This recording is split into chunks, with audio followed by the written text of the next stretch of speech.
Millennial Gaze.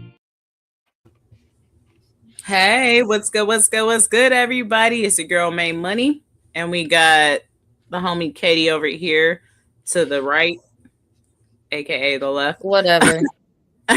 um, it's a solemn Monday. I don't want to come in here all joyful and all like, yay, everything is pie in the sky, or everything is just all Hey, jingle. Jazzy. Hey, Jazzy, because it's not. And so I'm going to be straight up with you. This is going to be a heavier episode, so please make sure that you're ready for some of the news that we're going to cover today. Comfort yourselves. Make sure you got your blankets. I got my blunt right. I got my blanket right there in case I need it. So just we're going to cover a lot of heavier topics. And I do invite you guys to think a little bit deeper onto what our future as a society is really looking like. I invite you to think about that. But this is kind of a fucked up ass weekend. And it put a lot of like perspective on me. So how are you feeling this weekend or after this weekend, Katie? This was another one that was just, this was a tough weekend for a lot of reasons. Just like with the shooting at Brown, which we'll talk about later and go more into detail, and then the one in Australia, and then finding out about Rob Reiner and his wife, and just reflecting on a lot of that. And we'll talk about it as we get there, but it was definitely one of the heavier weekends for sure. Yeah, I would say so. I just want to remind everybody that there are going to be a lot of triggering things that we're going to see and talk about during this episode. So if something makes you feel a type of way, please know that that is not the intention. We are here. Please comment and like, comment, share, and subscribe. And please join the conversation because I think we need to really be more upfront about these type of conversations. So anywho. We got our Millennial Minutes. We're going to do a few things. We're going to go ahead and just talk Rob Reiner. I, for me, did not realize how how two of his movies that he did are like two of my all-time favorite movies ever. When Harry Met Sally and The Princess Bride. Like, yeah. So I want to start off with this video I found probably like 20 minutes before the show started of Whoopi just giving a chef's kiss performance of how we should be feeling right now. And the man in that White House, because he talks so much about Charlie Kirk and caring. Mm-hmm. And suddenly, this is what he puts out. Have you no shame? No shame at all? This is can you get any lower? I don't think so. And what do you have to say about what's happened around the world? Where is our voice as Americans? Somebody's got to speak up for us. Our hearts are breaking through all of this, through Rob, through what's happened at Bondi Beach, what happened at Brown, and you don't find the time to say, as Americans, we hate what's happening. You ain't my president, man. We'll be right back. I don't understand the man in. Take it off, Katie. What say you? Yeah, she that just White House. Hold on. Because he talks so much about. My computer's being dumb. About Charlie Kirk and caring. All good. No worries. Okay, let's see if this works. She just nailed it. I mean, that's pretty much how I've been feeling about everything with this idiot in chief. And like just the way he just everything he said. I had to explain to my mom earlier today because she was like reading his Truth Social post, which I will put up in 1 second. And she didn't realize that like it was his Truth Social post or some crazy shit. And I was like, Mom, this is not like okay. So I'm sure a lot of you have seen this. His post said a very sad thing happened last night in Hollywood. No, Rob let me Reiner, read it. Let me read it for you. Go for it. Let me read it for you. A very sad thing happened last night in Hollywood. Rob Reiner, a tortured and struggling soul, but once every talented movie director and comedy star, has passed away, together with his wife Michelle, reportedly due to the anger he caused through his massive, unyielding, and incurable, none of these are his words, by the way, affliction with mind-crippling disease known as Trump derangement syndrome, sometimes referred as TCS. You never know. He was known to have driven people crazy, capital, but with his raging obsession with President Don J. Trump. We don't know who that is. Not like I'm talking to myself in third person. With his obvious paranoia reaching with new heights as the Trump administration surpassed all goals and expectations of greatness. And the golden age of America upon us, perhaps like never before. May Rob and Michelle rest in peace. First of all, bitch, why don't you just like go ahead and go golfing? You could just not say anything, and I'd be totally fine with that. Second of all, you know why he's so butthurt? Because Rob Reiner had actively spoken out against this administration for years. Like, this wasn't something new. So he was all Mr. Butthurt about him not liking him. Boo hoo. So that was like the idiot in chief's response. Let's look at what a real leaders actually say. Kamala Harris posted this. Rob Reiner's work has impacted generations of Americans. The character, dialogue, and visuals he brought to life in film and television are woven throughout our culture.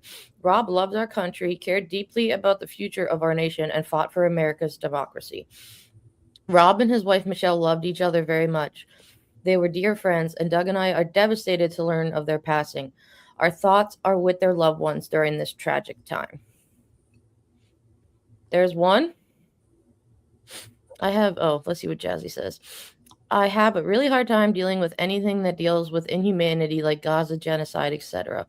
But that Trump post really made me had to take a step back because I felt an unhealthy amount of hatred. Yeah. Like, it's bad. Here's one from Joe Biden. It's bad when his own people are like, whoa, dude, you went too far. Like, so President Biden says, Jill and I send our deepest condolences to everyone whose lives were touched by Rob Reiner and Michelle Singer Reiner's extraordinary contributions. We take solace in knowing their work will live on for generations to come. And then finally, the last one who just hit the nail on the head was Barack Obama. Michelle and I are heartbroken by the tragic passing of Rob Reiner and his beloved wife, Michelle. Rob's achievements in film and television gave us some of our most cherished stories on screen, but beneath all of the stories he produced was a deep belief in the goodness of people and a lifelong commitment to putting that belief into action. Together, he and his wife lived lives defined by purpose. They'll be remembered for the values they championed and the countless people they inspired. We send our deepest condolences to all who loved them. Like, come on. That's what real leaders look like.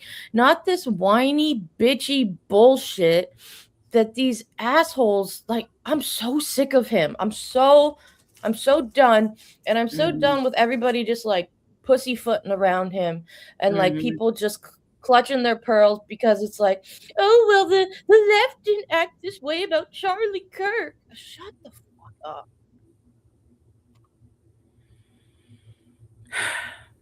Katie, this one like is a hard one, and it's not because of Robert Reiner in particular. Like, I really only knew Robert Reiner like in passing, just because he was always around. I grew up is in every single thing that I've ever fucking seen. I can't be like I'm the fan of All in the Family, but I seen him in it. Like, I ain't seen every episode, so please don't get me twisted. But like, I saw like New Girl was when I was like, oh, that's Homeboy from everything that I've ever seen him in, and he was the dad that played Jessica Day's dad, and so that's when I was like, that really solidified him in my brain as someone that was cool. I had no idea about his uh political activism and anything like that. It just seemed like a regular schmegler ass, cool ass actor that had a great career and seemed like a good dude. Never seemed to bother anybody. Actually seemed to touch people's lives in a positive way anytime he was around people. So those are the type of people I fuck with, because you really don't have to engage with them to know that they that type of person. You know what I'm saying? So this just, and I'm trying to not just break the fuck down. Jazzy brings up a really good point. How does one human being lack that much humanity, empathy, and respect? Like, how the fuck do you make two people's murder about you not even 12 hours post them dying? That's kind of where I was going, Katie, or and Jazzy. That's literally where I was just gonna go. Like, we are witnessing a huge sickness here. I'm feeling it, like, because I almost can't even feel the pain anymore. It is so regular. It is hard for me to draw tears for shit anymore, with how fast and how just crazy it's moving. It's hard for me to even find the time to cry and feel the way that I really feel. We don't even get time to do that shit no more. And the thing that's so sad about this whole situation too is, we've come to find out that it was the son who did it. And apparently he struggled with mental health and addiction issues, and allegedly, we still don't know, but what we will say is that seems to be where this is all leading to. And then I also heard that like the daughter was the one that found them. Like, I my heart, like, I can't even imagine first the loss of that, and to see physically like what had happened to both of her parents. Like, oh my god. At the hands of her brother. And if she were there, she might have been a victim of it too. And there's just so that's some crazy fucking shit to have to even wrap in your head. And I'm so sick of people just wishy-washy. What was that? What did that bitch do from a few videos that we did? Just dust it off like chalk, like it's all good. And that's what's gonna happen. That is what these people give us this through. I how do I say this?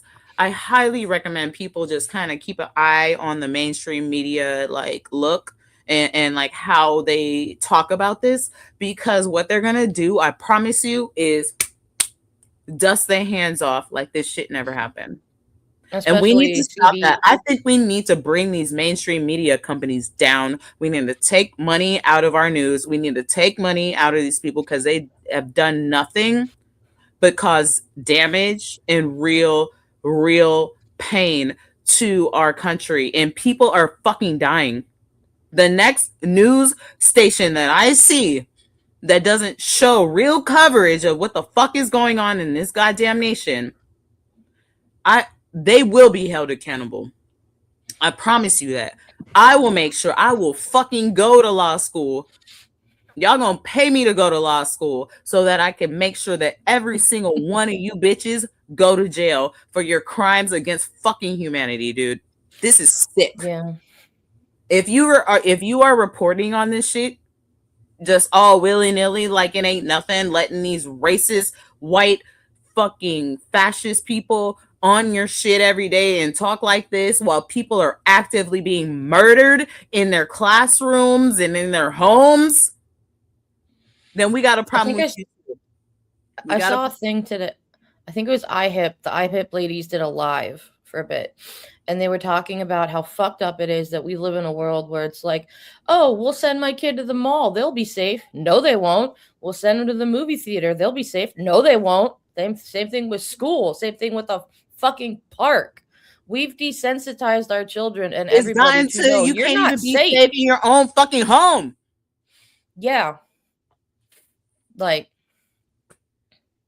it's crazy. So before we move on from skip, and you know what? So Katie, what we can do, just for organizational sake, we should move everything else in the Millennial Minutes to the exit messages.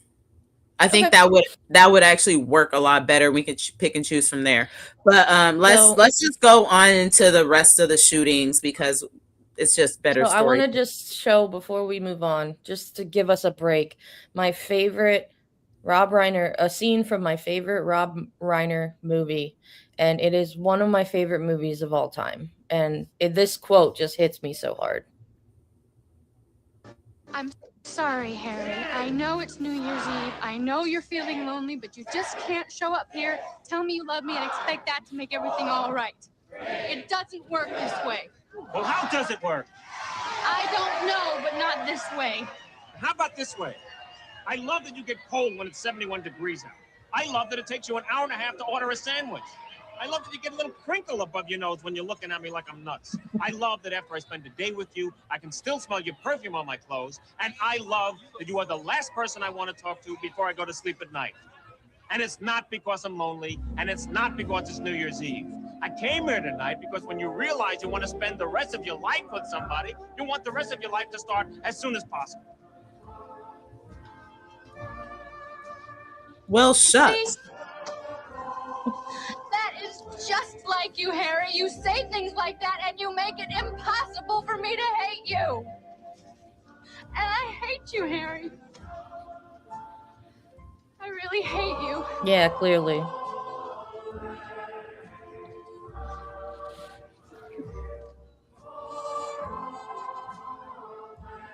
I love Billy Crystal. Is that the girl? The guy. Oh, is that Billy Crystal? Billy Crystal's the dude. Have you never seen when Harry met? What does this song mean? I actually haven't, I have. I've seen this scene, but oh my gosh. No, really, I haven't really seen that movie. I never had access to it.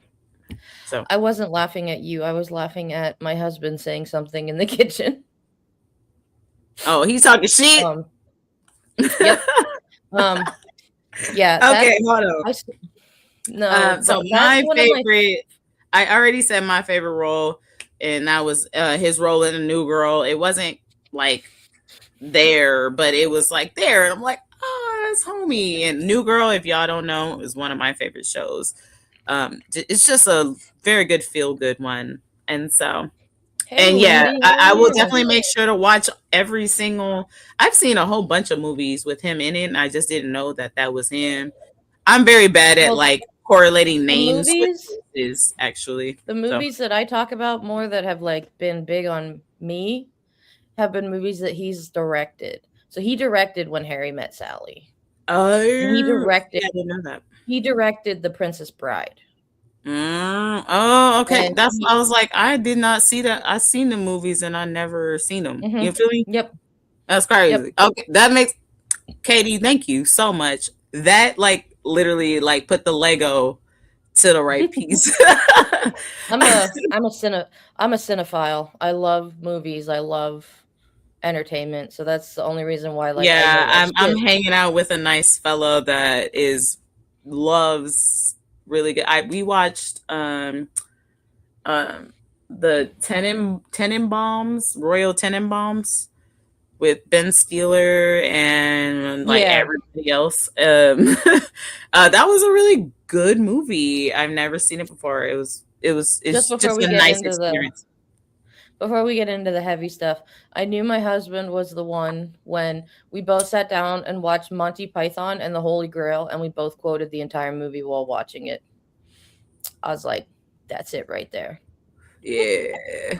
Yeah, that's nice. That's really All right, so buckle all up, right. Let's y'all. move on. And hey, can we just go ahead and with our audience, we love y'all. We're gonna go and move into some of the heavier parts of the episode. So I want to make sure that you are warm. You got your tea and your crumpets and your snacks, and you got your weed and your drink and your pets and your blankets and everything.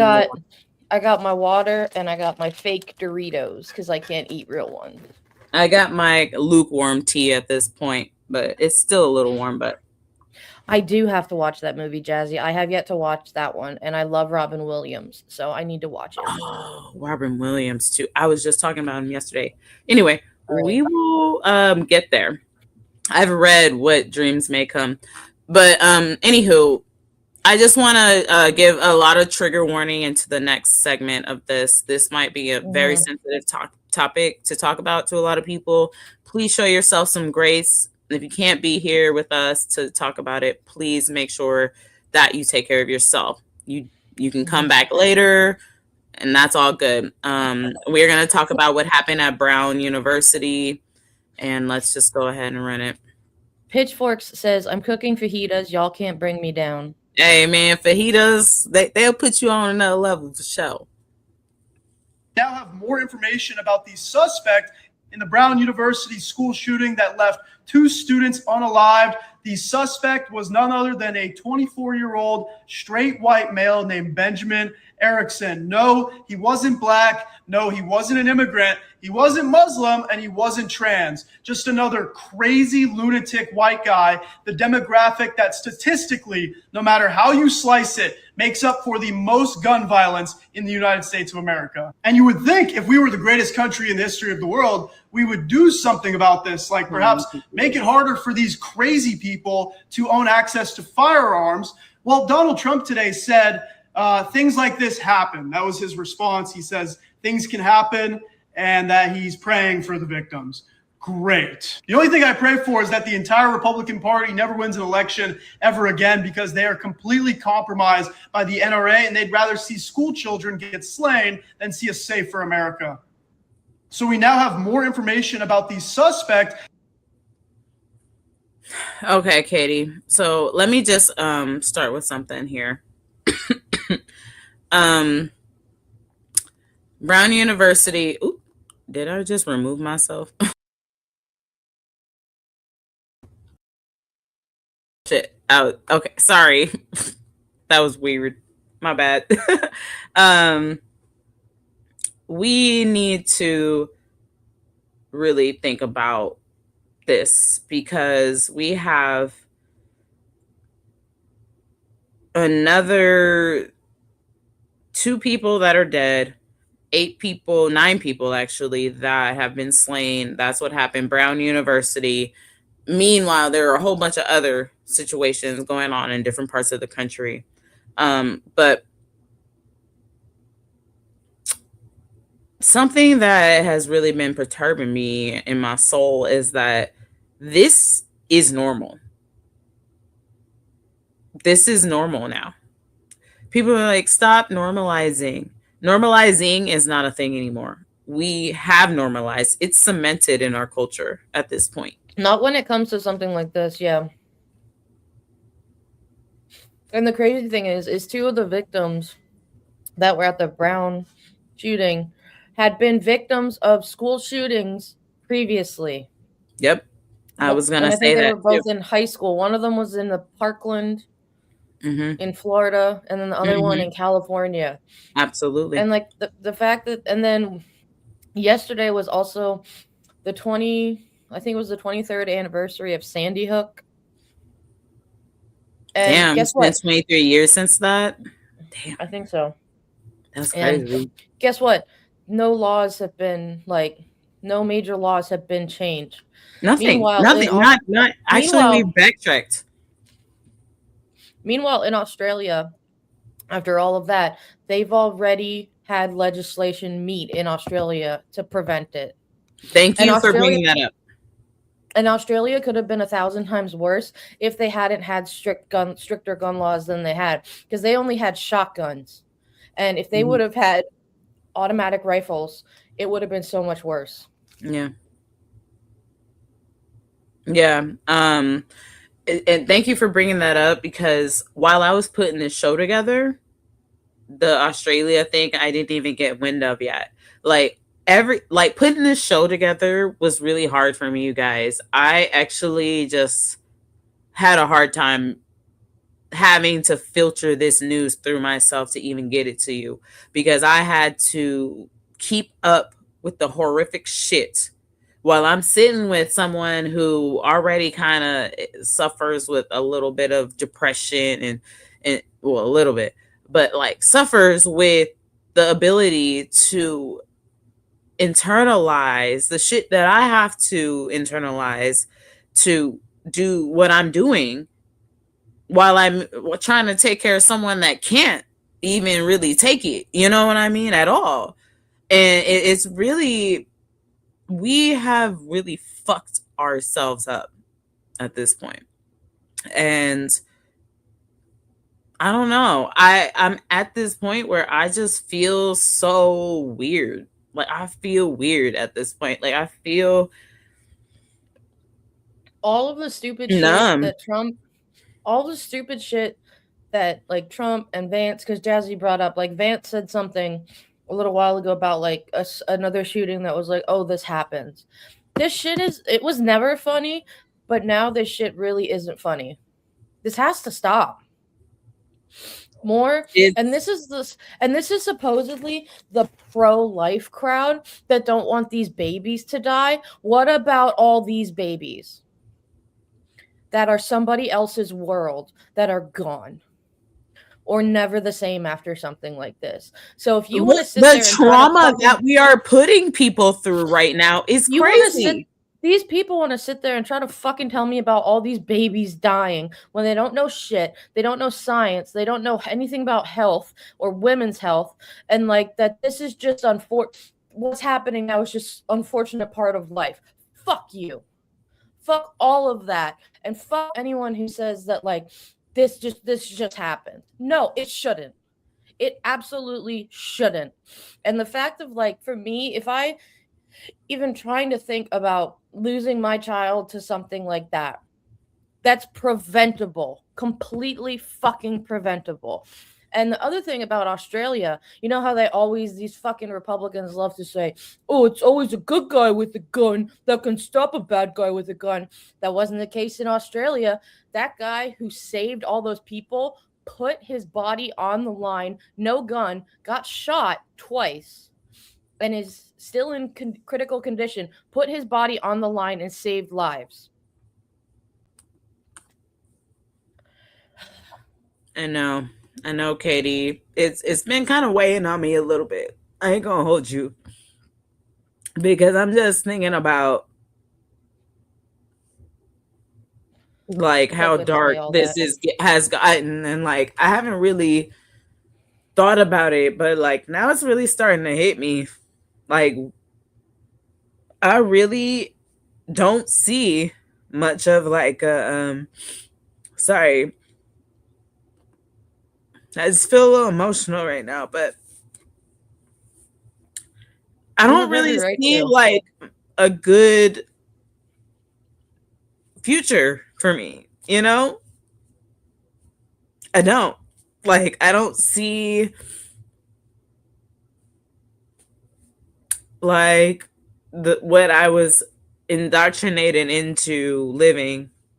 You know what I mean? Or I almost feel like it was indoctrination. Like go to school, do the right thing, and go to college, and fucking have the house and the job that you're supposed to be the best at after you work there for a million years, and everything is right, and you just have the family and whatever. I don't know.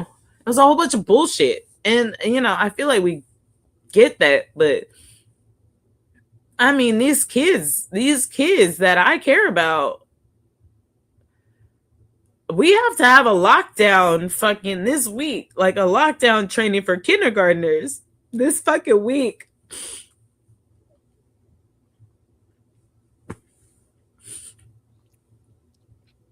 So, Jazzy and Pitchforks bring up some good things. Well, not good, but points. Jazzy says, can I say I don't like the Islamophobia I've been seeing because I saw people immediately talk shit about the man in Australia until they found out the hero was a Muslim man. Because these people just try to flip this narrative and they want these people to fall into certain categories. Right. And with something like that, they don't. He was a Syrian immigrant who moved to Australia and didn't want people to die. It was that plain and simple. And Pitchforks, I get it. There's been 384 mass shootings in America. It's hard for me to talk about Australia. It's hit 400. It's already at 400. But here's the thing about Australia. This is the first mass shooting that Australia has had in 30 years because they've had regulations and because they've had laws. And now they're meeting more to figure out where to go next. I need all these other countries to fucking start putting up walls against us. I would not blame any country for being like, hey, Americans, y'all can't go no the fuck where. Y'all got to stay in the fucking Americas. Fuck y'all. Because you know what? I would. It's okay. I will stay where I'm at. If you don't want no Americans coming into your shit, I 100% understand. Fuck it. You know? Like, this shit is dark. Like, I don't see us living a good life at this point. Unless we figure some shit out and turn some shit around, like, immediately, we are gonna live the darkest lives of, like, humanity. The United States right now is number 7 on the Human Rights Watch list. That's, yeah. Should have been there a long time ago. This is no new shit. You can ask every black person in this entire fucking country if this shit is new. And we'd be like, what the fuck are you talking about? You know? And so, like, the fact that we acting brand new to this shit is insane to me. Oh, yay. Here we go. Yep. This is how he reacts. Great school. Great, really one of the greatest schools anywhere in the world. Things can happen. So to the 9 injured, get well fast. And to the families of those 2 that are no longer with us, I pay my deepest regards and respects from the United States of America. Thank you very much. It's a very, and Brown University, great school. I'm surprised he didn't go on a rant about like, oh, I got this percentage of the vote in Rhode Island, blah, blah, blah. They must have done some like little flashy things to like divert him back to being on course or cut it off before he did. Because first of all, he doesn't stay on track. Secondly, I really wish he would just not say anything at all. I really wish he would just shut the fuck up and just be like, hey, talk about golf. I don't care. But don't even put the names out or lost in your mouth, because you do nothing but just spread toxicity and grossness and evil over everything that you speak about, think about, look at. So fuck you. And I really hope that you get a tangible taste of the flaming hot Satan penis that you will get for eternal life. You fucking piece of shit. Yeah, Jazzy says they need to push him into a closet and just leave him there. They have to bring him out every once in a while, though, unfortunately. So here is somebody who never sleeps giving us more news, which we already We have some serious news right now. For the 7th year in a row, the United States has more mass shootings than days in the year. According to statistics from the Gun Violence Archive, we've now experienced 391 mass shootings as of this post. That is more than 1 per day. And the year still has several weeks left. This is now the 7th year in a row that the United States has experienced more mass shootings than having days in the year. Now, when you look at 2025 in comparison to recent years, there are less mass shootings, thankfully. And there's no denying that in 2025, we saw somewhat of a drop-off, actually. But a minor drop-off does not change the fact that we've had 391 mass shootings this year, with the most recent being the mass shooting at Brown University, where 2 students were killed, 9 others injured in Providence, Rhode Island. I will continue to provide you updates as we get more information. Spread the word. Follow along to update on all the news you need to know about. We have some serious news. All right. I just want to say shout out to Aaron because he always keeps it on being and on top of the information. It's at 400 right now, but it's over 400 probably at this point. But the last time I checked, it's at 400. Yeah, I don't think Aaron sleeps. Like, he just keeps reporting everything all the time. Let's play the next clip too, actually. So we'll do this one and the next one. Yeah. I do want to say one thing. I was here, sitting here 7 years ago after the Parkland shooting. We were in Portland that day, and I remember, turning on the news and seeing the news, and with what happened last night, at Brown, it's just a reminder to me that these shootings continue to happen, and there is something we can do about them. The loss that all of the people involved last night, the loss that they're feeling, it's exactly the same loss as all the Parkland families and every other mass shooting. Nobody asked me about it today. I didn't expect anybody to ask me.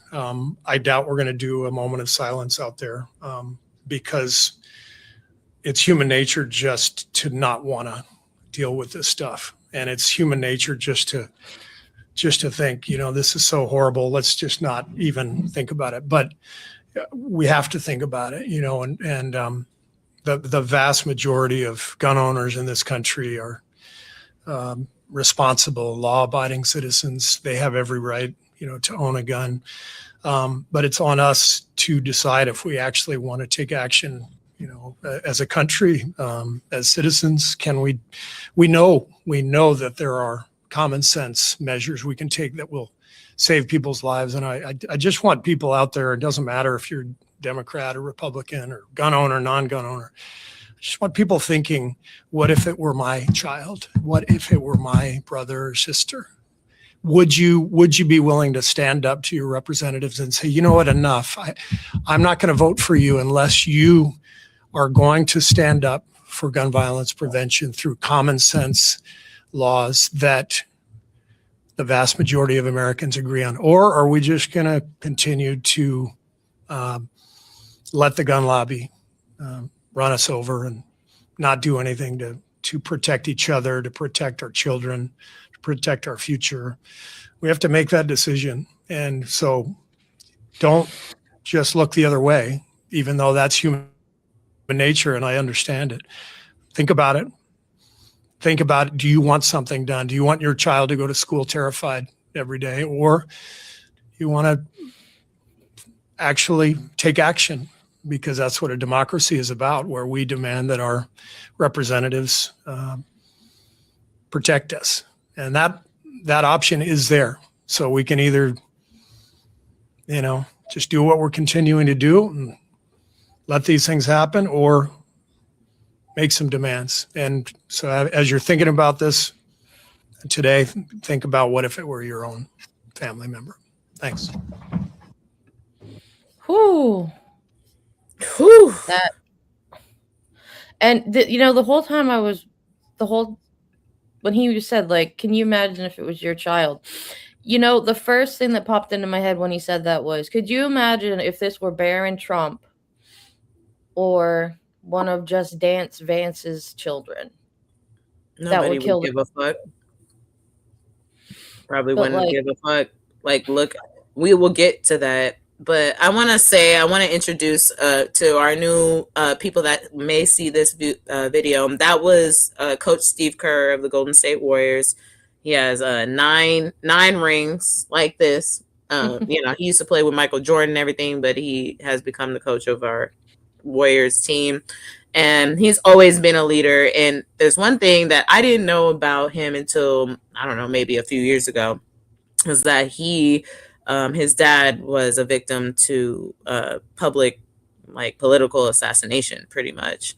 And so, like, his dad died in that way when he was very young, and has always been very serious about gun violence in general, and always stands up because he has been affected by that. And so I mean, but look at the comparison of what we had go on with fucking the president of the United States compared to just a basketball coach. You know what I mean? Like, where is the real leadership at? Well, it's because they don't. These people who are leaders in charge have no empathy. No empathy. And it's the ones who have been through similar situations or can put themselves in the shoes of these people that are the ones that are speaking out and the ones that care. Now, Jazzy brings up an interesting point. Y'all ever think about how dealing with these types of things are actually being forced on us? The logic here is we can't improve gun laws because my rights, so we have to force children to train to be on edge. Yeah, they're trying, well, first of all, we can do both because we have to do both at this point. You know what I mean? But also, we can also just go ahead and make things safer. Because say we do all of a sudden have Australia's system magically one day, right? That doesn't mean that the people that disagree with it are just going to disappear. Like, we still have to work to like, it also doesn't mean that things and fix things and make sure that people are held accountable for when they don't follow the rule of law that we set after we get this all done. So it's not going to happen over fucking night. So yeah, we can still train ourselves to be, very much so a part of the system and very much so ready if some bullshit pop off, because y'all are about bullshit. But we can also make sure that we can do that to enforce the law in the proper way, and also be like, hey, we don't have to kill each other. You could just go to jail, and if you get tried for treason and kidnapping on accident or on purpose or both, you're going to be held accountable, and that's just how that works. Or you could just not do any of that and go ahead and, I don't know, help your Meemaw, go grocery shopping, mind the business, and none of that would even happen to you, Jazzy says, I don't understand how this society functions. It doesn't make sense. Well, we finally found the cracks in it, and that's why it's not functioning now. This shit is not functioning. This is not functioning, you guys. People die more mass shootings a day per year, more than the days that we have per year, is not a functioning society. So stop saying that this shit is functioning.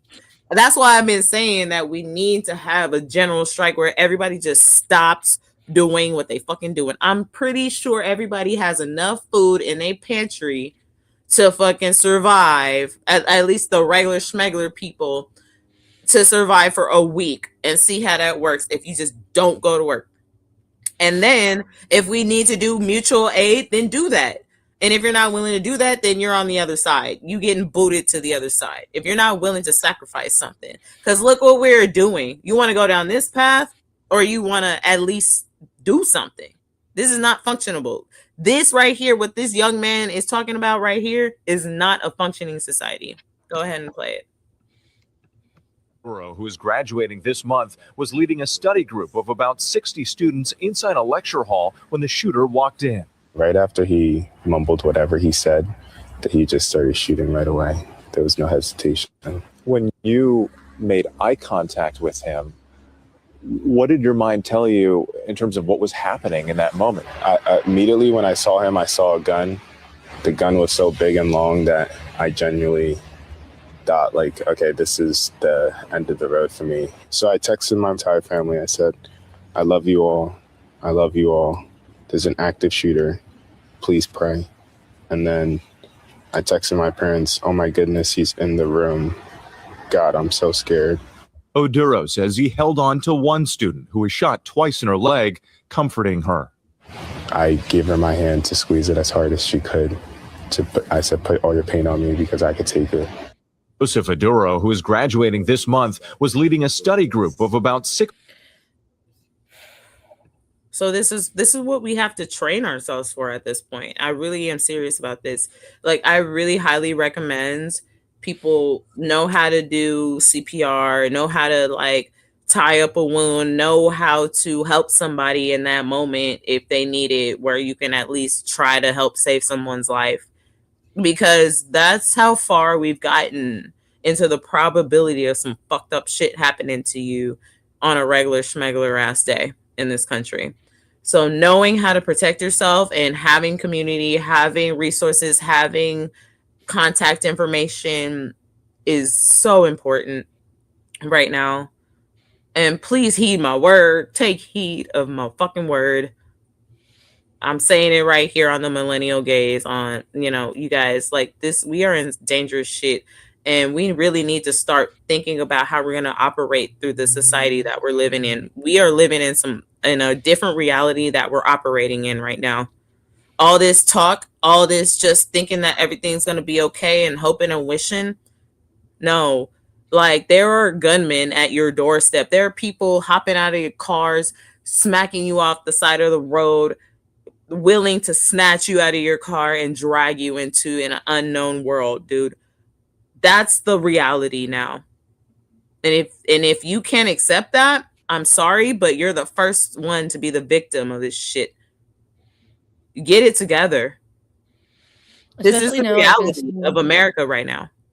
So we're about to start talking about some ICE stuff, but something that I've been seeing that's really been scaring me is now that they can't really find as many people for ICE, like to throw away, they're looking at people who basically just dissent against the president or the administration. So that's what's next. That was a very good thing. Little piece of advice here. Tampons are very good for gunshot wounds. They are. Just so you know. And a piece of pliers for shrapnels. Terrible, but true. I'm going to use the ladies' room. I'll be right back. All right, I'll play this while you're going. All right. Not today and not in this school. We're leaving, all right. Move it. Go on, you hear me? Call me Batwoman, because you won't be harassing my students on my watch. Get off my steps. Not today and not in this school. We're leaving, all right. Move it. Go on, you hear me? Call me Batwoman, because you won't be harassing my students on my watch. Ooh. Holy shit. What a brave lady. Like, she had a bat. She was ready to go. Ooh. Snaps to you. So here is it AI? That sucks. God damn. Yeah, so the guy from Australia I saw raised over $1 million for his recovery because now he's no longer in critical condition. He's in critical but stable. So the next video of this is, if you watch the Kristi Noem hearings, this will look familiar to you. I'm Figueroa. I am a proud first-generation Mexican-American. What happened to me almost exactly 2 months ago on October 10, 2025, was not law enforcement. It was violence, blatant racial profiling, and a shocking abuse of federal authority. On my regular commute into Chicago, I approached what looked like chaos. Moments later, my life changed forever. A silver SUV with double tinted windows suddenly swerved into my lane and struck my car. The driver's face was almost entirely concealed. Hat, dark tinted glasses, and a face mask. Before I could even process what was happening, his passengers, other masked men, jumped out with guns drawn and aimed directly at me. These tough guys violently dragged me out of my car, yanked me by my feet, and ripped the phone out of my hands. Beaten, bleeding, and barefoot, I was thrown into a red van. I begged them to tell me who they were and where they were taking me. No one answered. What happened to me that day is not an arrest. It was an assault and a kidnapping of a U.S. citizen. Despite everything, I am here. I am standing and I am speaking because I refuse ICE to rewrite my story. I refuse to let fear silence me. This was not just an incident. It was a violation of my physical being, my rights, my dignity, and my humanity. And I will not rest until there's accountability, transparency, and change. Thank you. That is just... My name is Diane Figueroa. I am a proud... That is just so sad. So the video before this... that story, Katie? I do. Just so you know, the video of the woman with the bat was AI. Oh, okay. Well, fuck it. But there was a similar thing from a different angle. There was a similar story that I did read about, but yeah, there was, but I think I had got the wrong video. I digress. We need that side type of energy because that did happen. That was just the wrong video. But let's just go ahead and cut that out. I want to talk about this woman because she was filmed from multiple angles. That was the one that got hit, and then they pulled her out of the car. 4 dudes got out the fucking car, dragged her. Her shoes came off, and they, I mean, I remember seeing it. I saw it, and I was like, really, what I thought was like, oh my God, we might not ever see her again. We're not gonna hear shit from her. And people recorded that, and like, and I was like, oh my God, like she might get SA'd brutally. You know what I mean? Like, I was so afraid that she wouldn't come back. I'm so glad that she even came back to say something, because when I saw what happened to her, I was like, yo, that I would have been having I need people to be more prepared. Do not let nobody pull you out your fucking car like that, bro. Like, if you end up having to end somebody because somebody pull up on you like that, then so be it. But do not let somebody pull you into the unknown, because these people do not mean anything good for you. And if you really like submit to whatever this fucking shit is, you're going to find yourself in an even worse place. It's more worth it to fight for your fucking life. I really mean it. I'd rather die in that moment than be dragged into a fucking van, bro. I swear to God. Yes, no. Jazzy, this is a stuffed dog behind me. So, to take a break from the heavy, I had this was Justin, because we had a dog that we rescued when we lived out in Las Vegas, and we rescued him a couple months after I suffered my miscarriage, and we had him for 5 years. And then when I was like, yeah, Deanna, you met Justin. When I was about 6 weeks pregnant with my daughter, he passed away. He was diabetic and blind, and he went pretty quick. So it was really hard on me. And so my husband for Christmas bought me that. So that's Justin. And he has his little thing I love is he has his little tongue out. Because right before we moved back to Pennsylvania, he had like 13 teeth pulled. And so his tongue, we always called it a bleep. His tongue would like, meh, out of his mouth like that. He was a good boy though. Aww. But yeah, that's Justin. I miss him. I bet. He was a good puppo. He definitely helped me get back on my feet. Me now, Annabelle. Oh God, cats live a long time. Yeah, especially my Calico. She gonna live to like 25 years old at least. So here's another new this is crazy. I'll just let Aaron tell y'all what this is. Major news right now. ICE agents are now going to homes and taking down their home security cameras in complete violation of the United States Constitution. And people need to know that this is happening in the United States of America. So spread the word. This is them walking up to a home. Look at watch what this ICE agent does.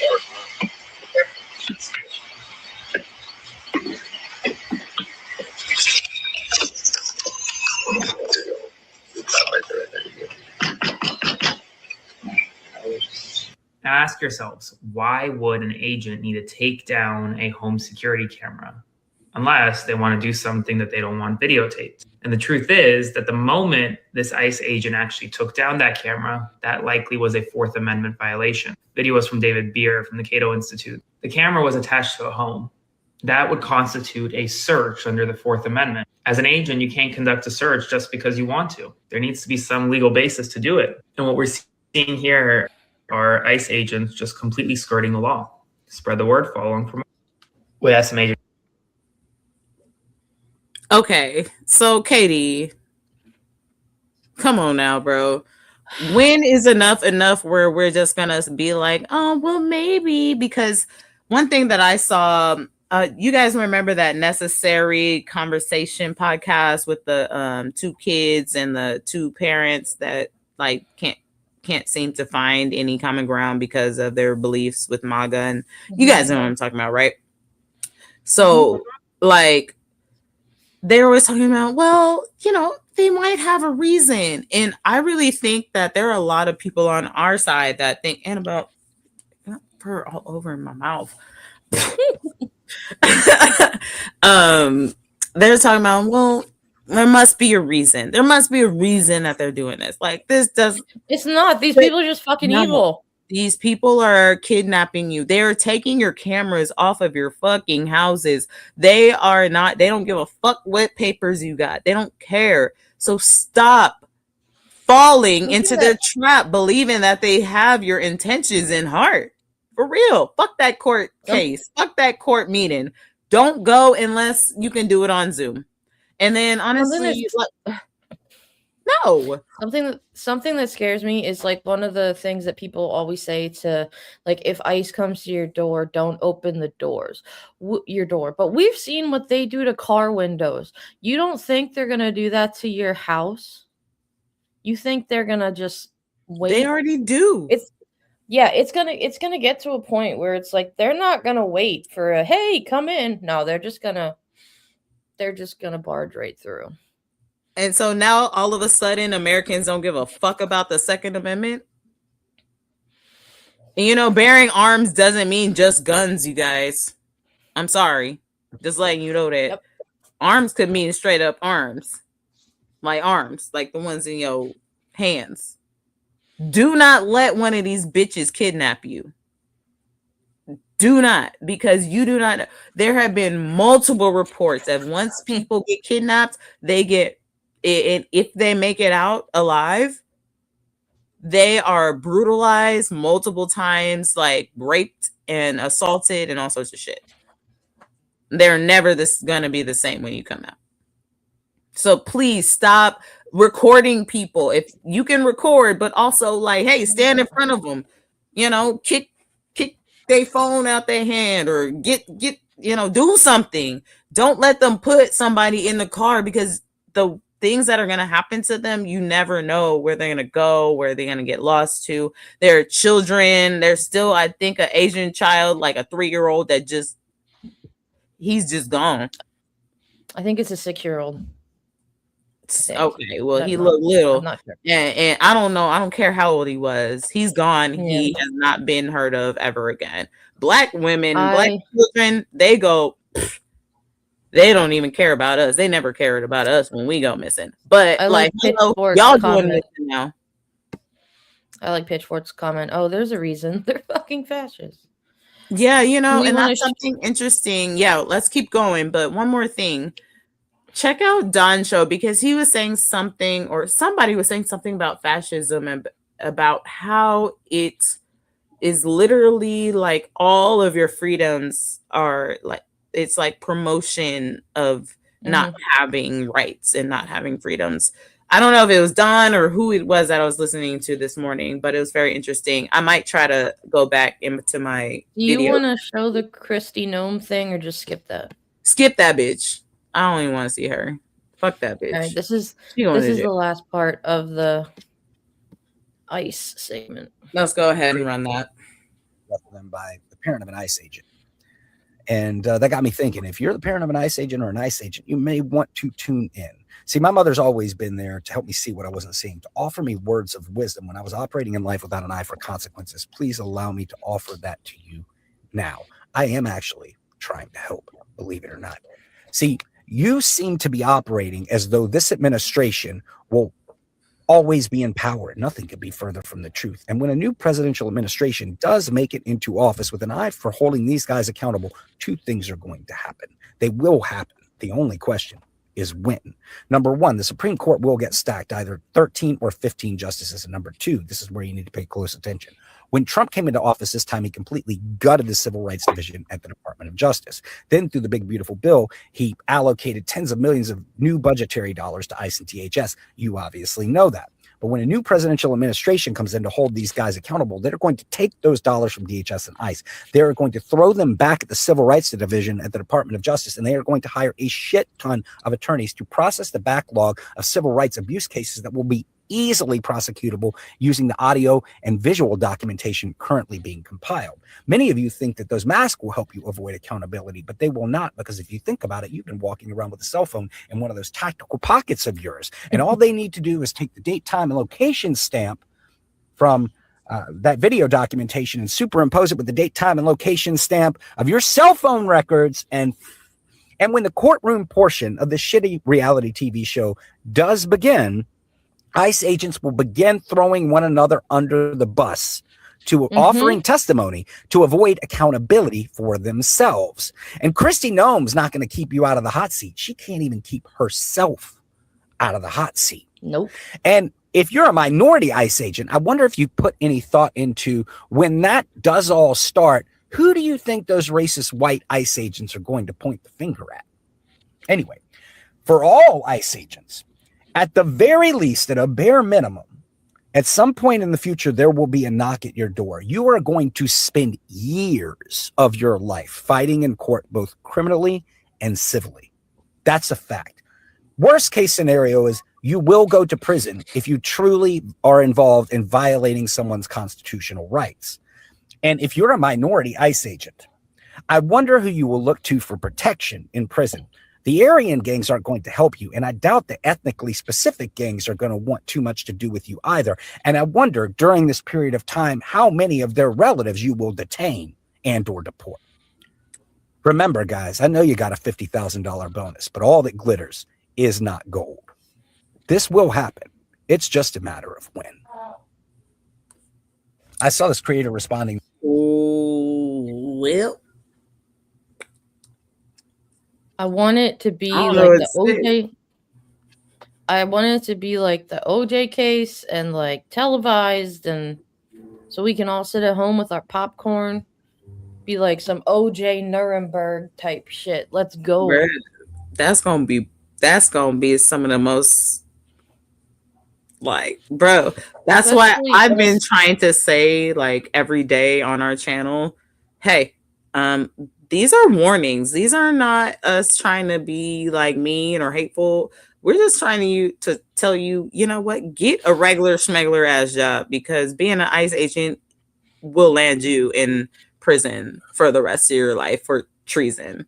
And I would rather you go to jail for treason because you really believed in it, instead of accidentally being thrown in jail for treason because you got a job that offered you $50,000, because that is just stupid.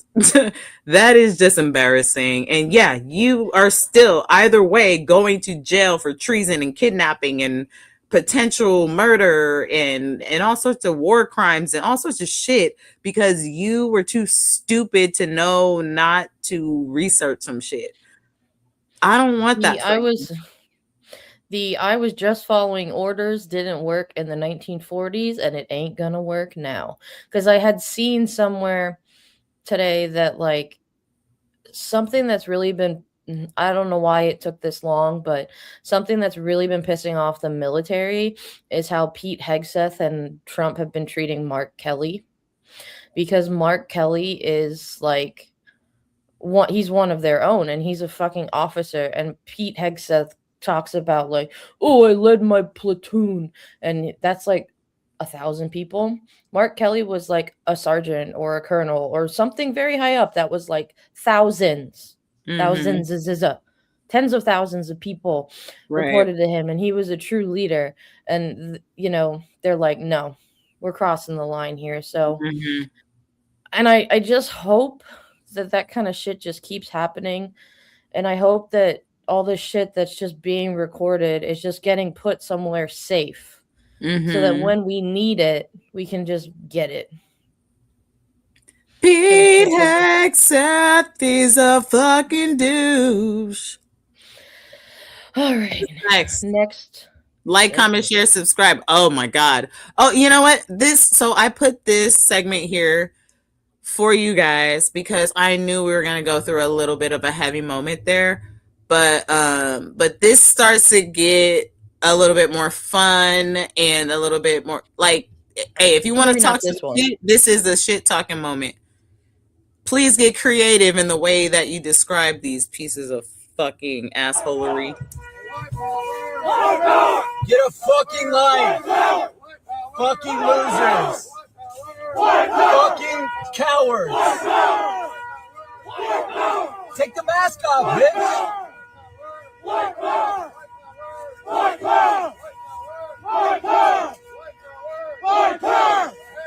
Take the mask off! Take the mask off! Let's see your face! What are you scared of? I'll catch your crown! Crack your ass, motherfucker! Mask! Tough guys? Tough guys? Take the mask off! Let's see it! Right, if they're so cowards. Tough. You got nothing to do. Niggas take him single-handedly, Annabelle. I know. Get a fucking. Okay, so that's what's going on in, I don't know where in America, but Arkansas. Oh, that, I guess that checks Little Rock, Arkansas. So and here there's more. With that white power. Let's go ahead and follow up and see how they're doing now. Oh damn, we got some receipts and names.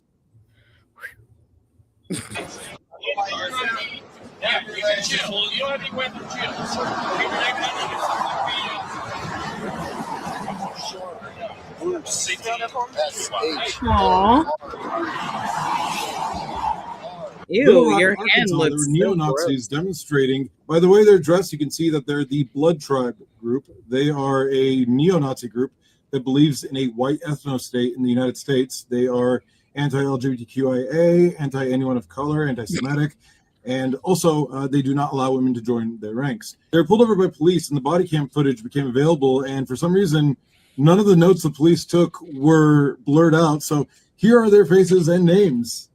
Enjoy. These two are a little hard to see. That's Jonathan Wallace, and that's actually his face right there. And this one is Bruce Sharp, and that's his face right there. This one I identified myself, actually. His name is Matt Dwyer. Damn, they were really counting on those masks, huh? Have a great weekend, everyone. Yeah, over here, they've got everybody's name, their age, and where they're from. So they weren't just from like Arkansas, they're from like all over the country, which is just disgusting. Yeah, no, they travel and they spend money to go ahead and be like, what power? What power? What power? Oh, what power? Trash ass, no pussy getting. I love that. If you look in the doc that I put this under, like the what does it say? Micro penis parade. Yep. It says micro penis parade, and then micro penis parade busted. So sad. They always look dirty and funky because and sad, like they need their mother's teeth or something. Like, bro. Okay, It that's ain't some of that the serious. You feel me? Like that's some. Have you ever watched the show The Boys? a little bit of it. I didn't watch it in linear, but I have caught a few 'Cause episodes. that brings up some creepy ass Homelander vibes. Ooh. I Because bet. he's like the hero that looks like Superman and Trump if they had a hate child, and like Homelander like sucks on his boss's titties all the time because she's like breastfeeding her own kid. Yeah, it's sorry, I didn't realize you were sipping tea. Ew. Yeah, like I'm watching it and I'm like, bleh. That show does not Katie, hold back. you gotta be warning a bitch on that. Listen, that show You is done tainted brilliant. my tea. You done tainted my tea.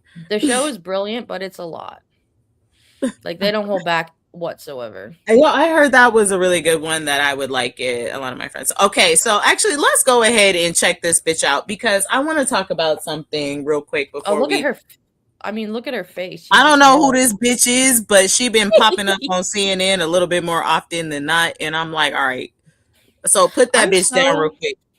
Real quick. I'm so sick of seeing CNN like project these people. I'm just saying. No, and that's what I wanted to say, Katie. Put that bitch down. I hate seeing her for longer than I have. Sorry.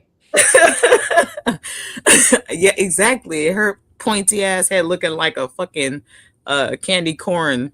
Fuck that bitch. Anyway, so I'm sick and tired of legacy media. MS Now, I don't know what that's gonna look like, but I'm tired of this shit. Money needs to come out of these bitches because it's getting worse and worse and worse. And this is a prime example. And so this section of our show today is talking about how much weirder this fucking MAGA shit is getting.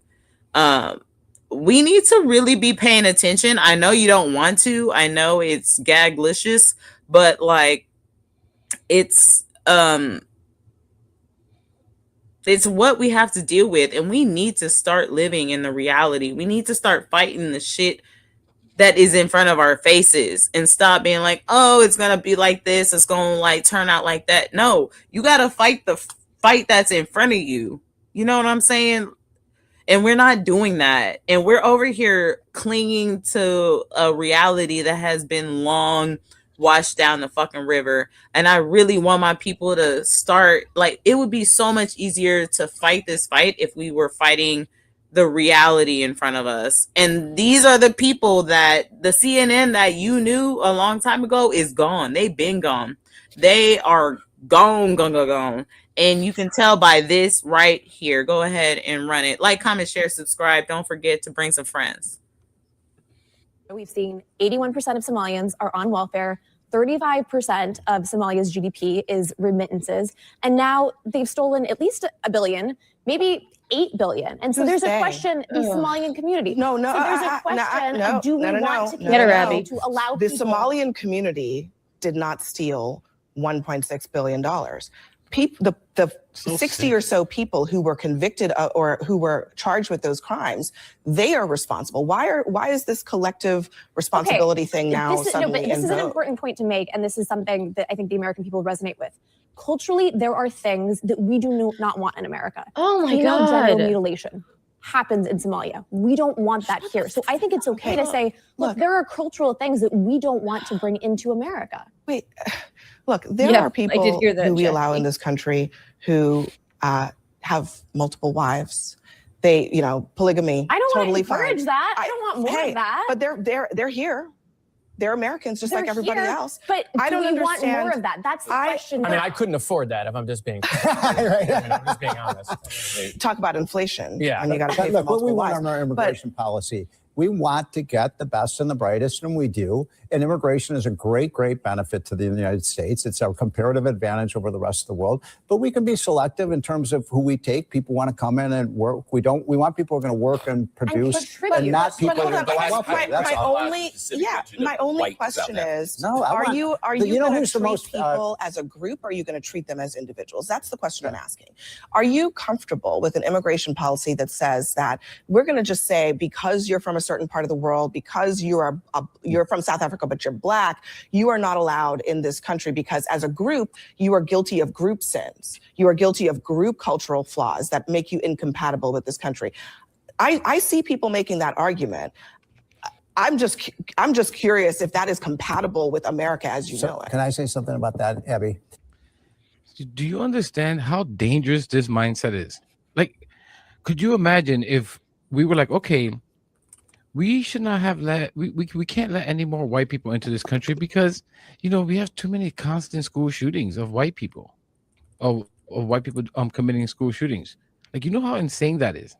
The simple logic is extremely dangerous because, like I just did, you could justify taking anyone's rights away like this. What if other countries do that to us? Oh, you're an American? Well, your country's known for bigotry and cruelty, imperialism. We don't want you here. Couldn't they do the same? No Russians can come in either, right? Because they can be fascists. I mean, we could literally do this for any country and any type of people. Then they wonder why they effing called fascists, Nazis, just simply bigots. How much more clearly could you make it? And again, it's easy to call. I'm sick of this. Like, there's no context being brought to this conversation. Again, it's easy to call these different countries that are struggling shithole countries after you and other nations literally pillage their land and their resources. Surprise, surprise, they all happen to be Black and brown countries. I wonder why that happened throughout history. Someone please help me.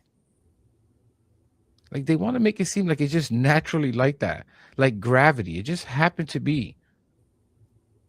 We're just savage people, right? It's so effing disgusting. All right. Because man, I feel immigrants that. who come from Africa. Can you go ahead and pause that, or bring us up? There is. Do you? But you know, one thing I want to give credit to is Couch Politics. I call him Ale or Alejandro. I don't know what the fuck his name is. Sometimes I'm not gonna call you Papi, but you know, I'm gonna call you Ale. That's what I think your name is. But anywho, I really felt that deeply with what he was saying about how people are just dehumanized at this point. We have completely dehumanized pretty much every single person but rich, wealthy white men. Straight white men. But they all gay, so I don't even know if they really exist. I don't know. I mean, we have normalized, like, people stop saying, like, I don't want to hear no more of, like, oh, we're normalizing this, we're normalizing that. I shared a thing today. I think it was on Facebook, where I said, if you use the words illegals in a sentence, our conversation is done. Yeah. I don't like that shit at all. We have one more timestamp from Couch Politics. Okay, yeah. Let's keep going. Work. They effing work. They pay the taxes. Like, this is so sick. Absolutely select the best of the best. It should be an individual choice. But I think we can also acknowledge there are certain cultures that are not compatible with America. Which ones? Oh my God. Well, if we look at Europe, actually, there was a lawyer this week who argued that an Afghan immigrant who raped a woman shouldn't be charged or shouldn't have a penalty because his culture said that women weren't free and equal. We're seeing 77% of rapes in France are from migrants. So there is a real question that people on the right have what are the cultures? About certain cultures. Yeah, like, answer the question. The cultures that are okay with that. The cultures that are okay with female genital mutilation. So, I mean, is it Afghanistan? Is it Africans? Is it look at her face? How are we gonna define 90+% of women have female genital mutilation. How are we going to define culture? You're what not about the answering people the question. fleeing female genital mutilation? Are you going to allow them in? Are they allowed in? I mean, if you are Somali, and you're a woman and you're fleeing, you're actually trying to leave because the FBI is now arresting people for bringing that with them. If you want to leave another country, Afghanistan, because you want to be able to read, the United States says you are not allowed in because culturally you're not compatible with this country. How does that make sense? Well, I mean, look, my grandparents came from Germany and Poland to escape the Holocaust. And before they got here, the whole USS St. Louis was turned away because Jewish culture was determined at that moment as non-compatible. This is why vetting matters, though, and this is why but I'm just saying, like, that was not okay then, and it's not okay now. If people are fleeing, right, and they... I couldn't keep going on that because I can't stand people like that. That's what CNN is doing right now. And imagine if someone like Don Lemon was still on that bullshit. I would completely think that he was a horrible piece of shit if I saw him still doing that. I'm sorry, Abby Phillips. I highly recommend that you just jump ship now. Fuck. If I were Abby Phillips, I would be like, if you can't answer my question, shut the fuck up. Get out. Get off it. Don't invite them. So what do you think? Because there's two arguments against this, Katie.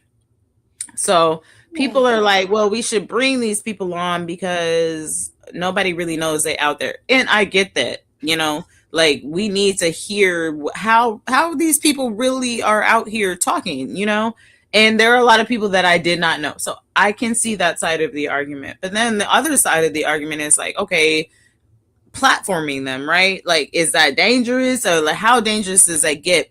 Man, I think there's a nuance here, or whatever the fuck words you want to use for it. But like, really, it's like, I think you need to use these enemies and use their weaknesses against them. You know what I mean? So like, platform them by all means. Let them platform, like, put platform, what is it? The Turning Point USA Super Bowl shit, the MAGA Coachella that they got going on. Put that shit out on blast and let them embarrass themselves. Let them fucking do their own work for us. You know what I mean?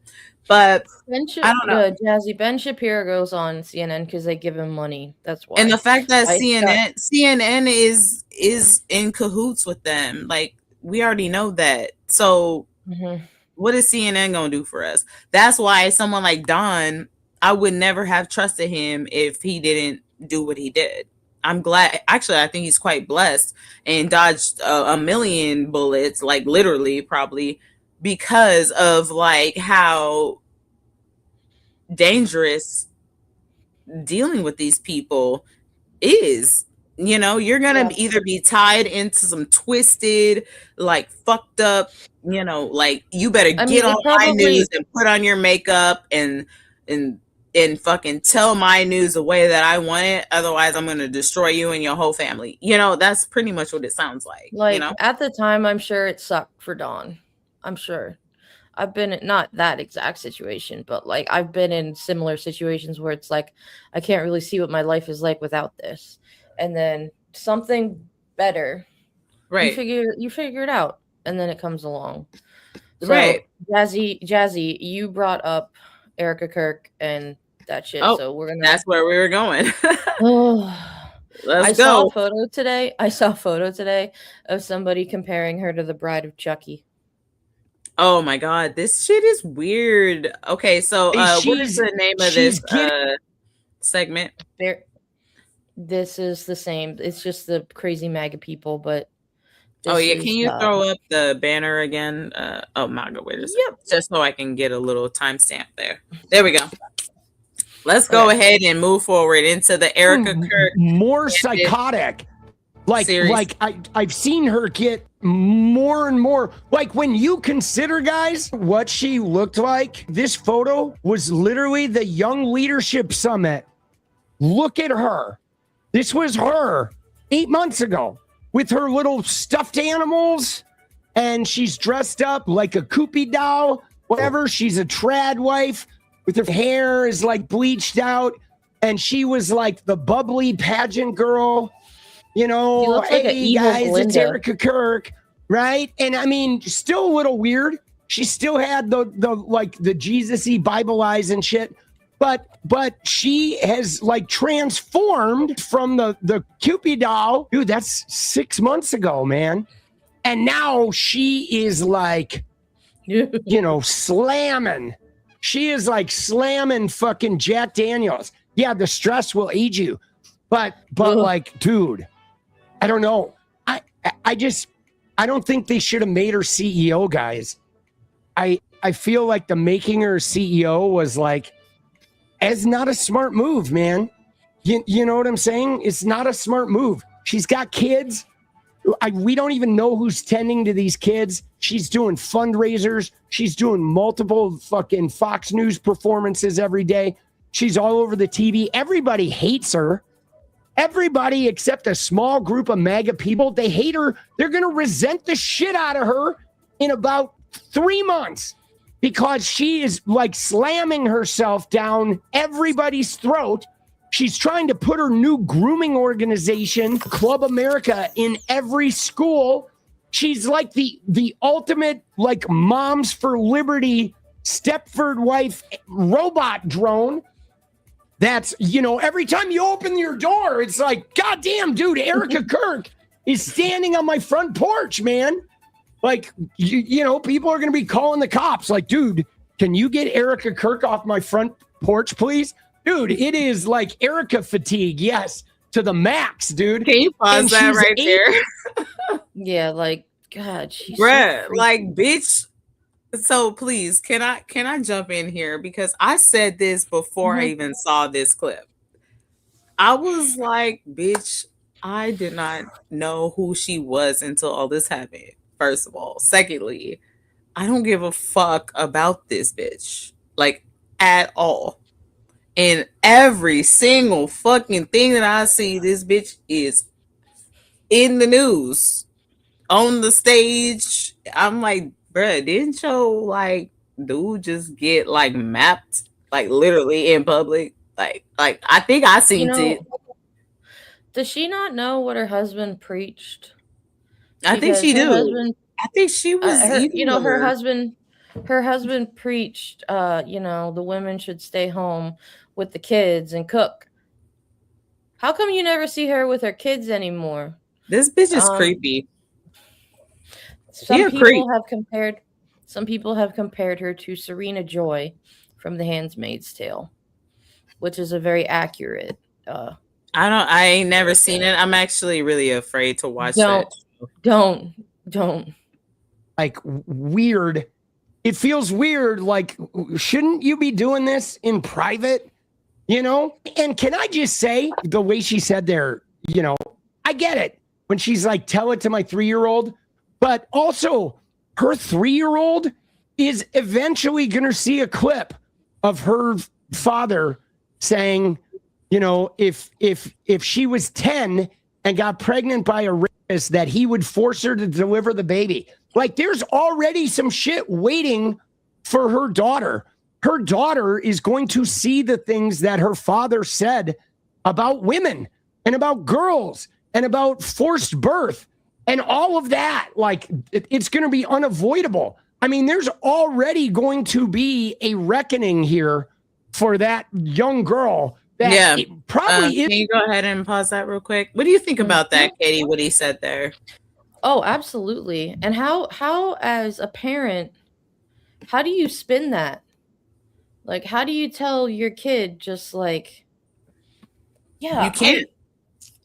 That's the thing. You can't. Because of the age that we live in. Everything's documented. So, like, when she's growing up, her peers are going to know who her dad was. Mm-hmm. And who her mom was. And, like, that just causes generations of fucked up shit, man. Like, and the thing is, it's like that. Yeah, it's generational trauma 101.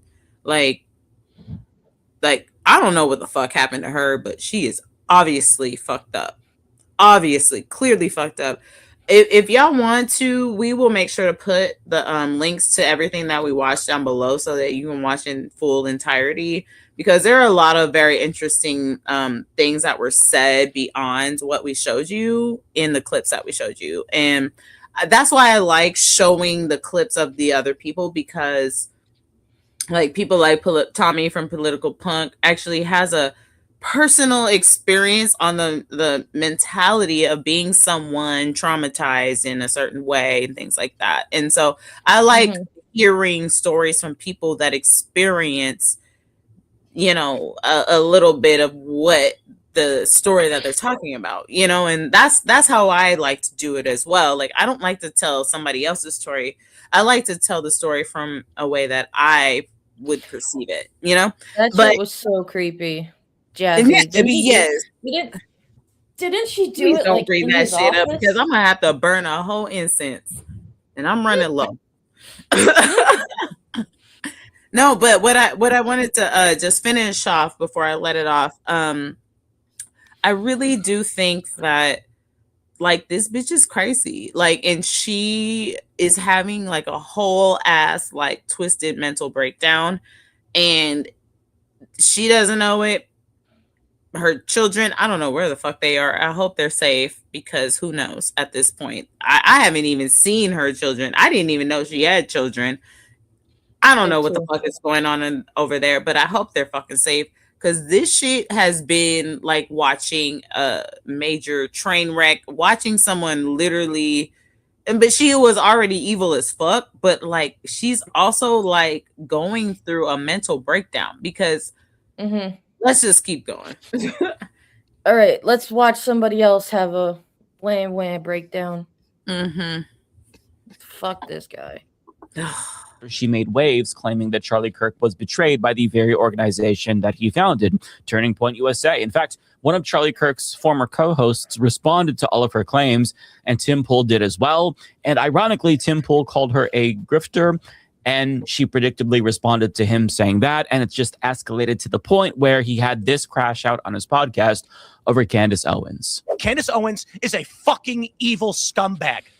She is a degenerate cunt.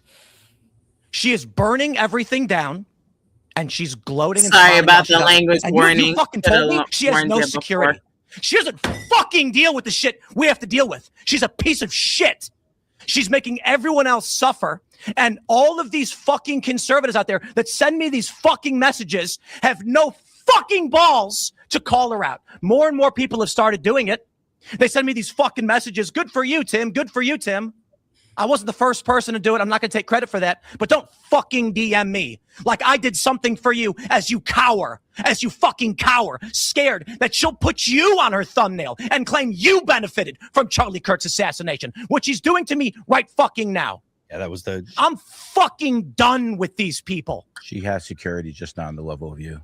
Oh, yeah, the one fat guy you mentioned with no wall and no barrier in a suburban neighborhood with neighbors. She doesn't give two fucking shits. No one's out for her. She's lying about all of this. You told me you went to her house and she's got a 4-foot wall and one fat guy, and she doesn't give a shit about her security. Meanwhile, I get bullets fired at my fucking property, and I have to go live in the middle of nowhere. And I got fucking strangers coming up to my house in Maryland, breaking in.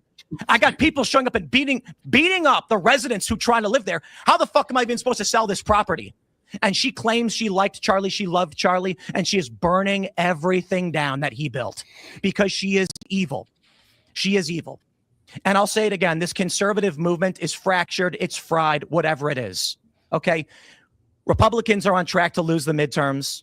They were actually trending in the other direction until Charlie Kirk was murdered. Yeah. And this is the point, isn't it? The most effective political assassination in history. And thanks to the likes of the... Hold on. I don't even know what he's saying anymore. Hold on.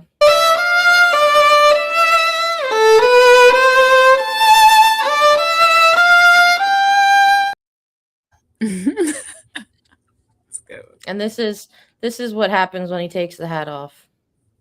Ah, shoot. Huh, I got you.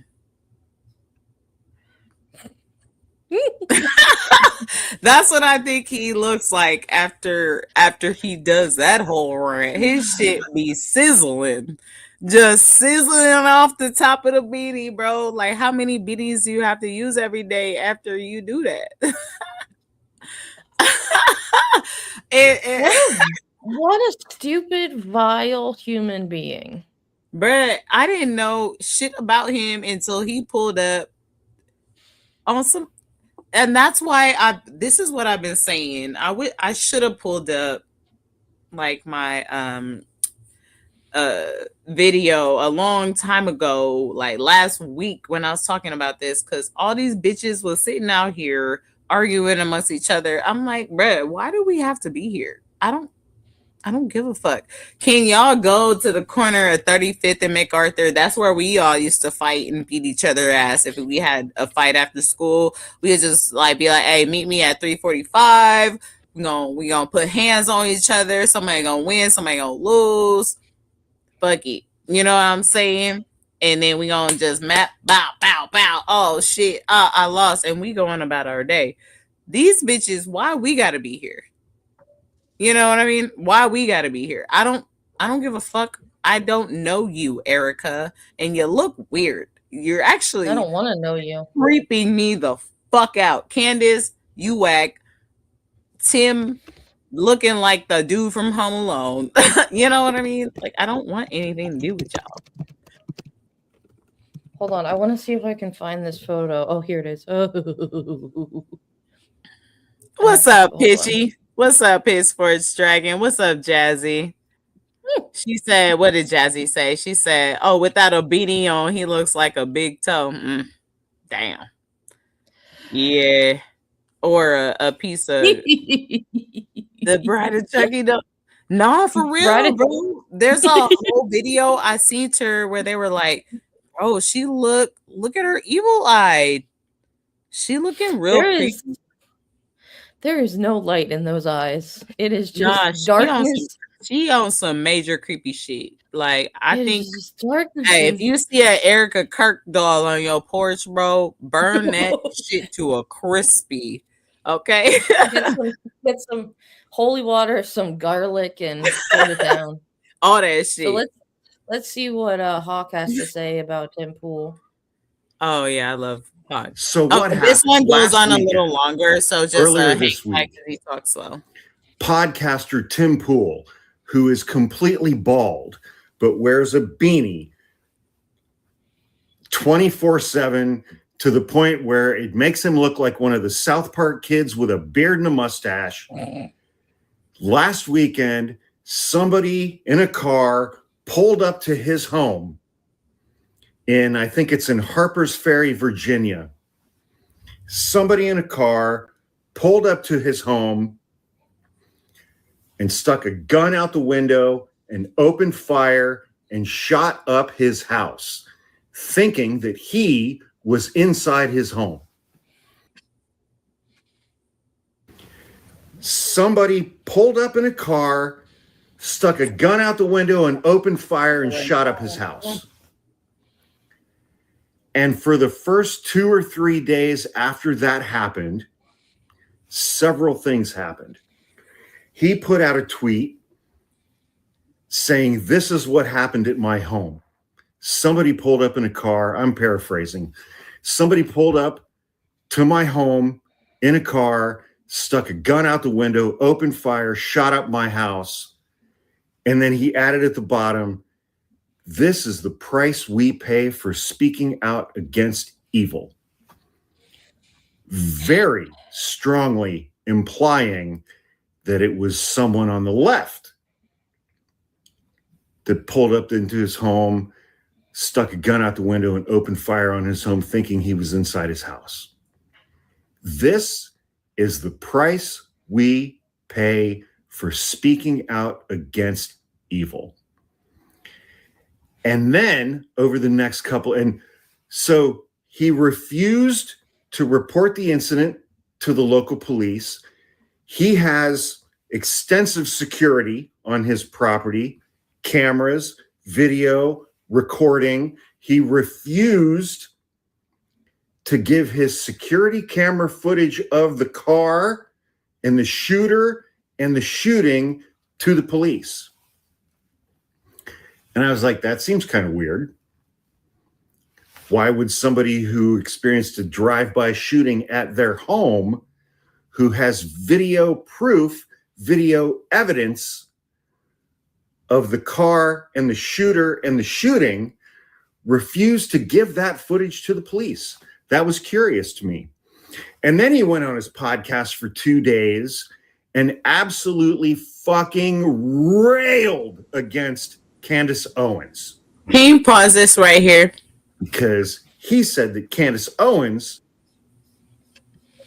And then go to the next timestamp. But yes, he did go and like project all his micro penis energy onto Candace Owens, who is a coon, so we don't care about her. She is not invited to the cookout, but he did go off on her in a very vulgar way. I don't think we need to play it. You probably already seen it. So let's go ahead and run to we can skip all of that, but but there was a part, there was a time segment where he explains what happened to that. Like there's more details that came out later. Maybe it's here.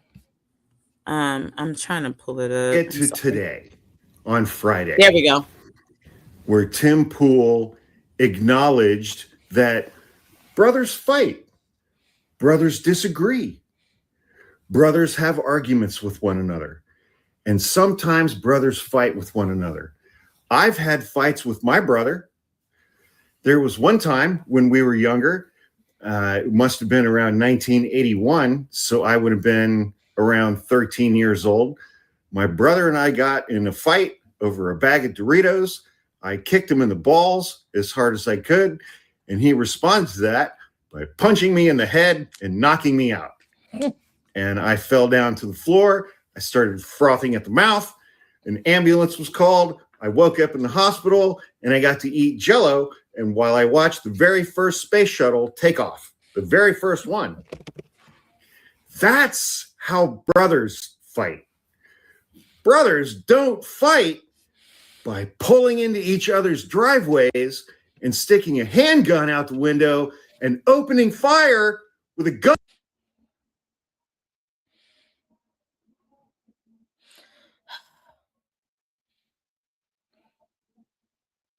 Did you pause it? I'm frozen. Oh shit! Yeah, but I can still hear you. Can you hear me? On their brother's fucking house, thinking that their brother's inside the house. That is not how brothers fight with one another. Brothers fight with one another by kicking each other in the balls over. I think we get the point. It's being done. We get the point. So basically what had happened was, because I did, I was, you know how I be on the internet street sometimes and puzzling and doing artwork and shit. So what had happened was Tim Pool started talking and raged out about how fucking somebody started shooting at his house, right?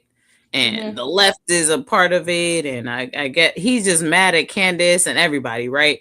And he didn't put in no security, he didn't put in no like police report, no evidence, nothing after he has the evidence. So he didn't even submit it after the fact. I don't know what that means. I don't know if he didn't know that his brother was going to do that or if he did. I don't know.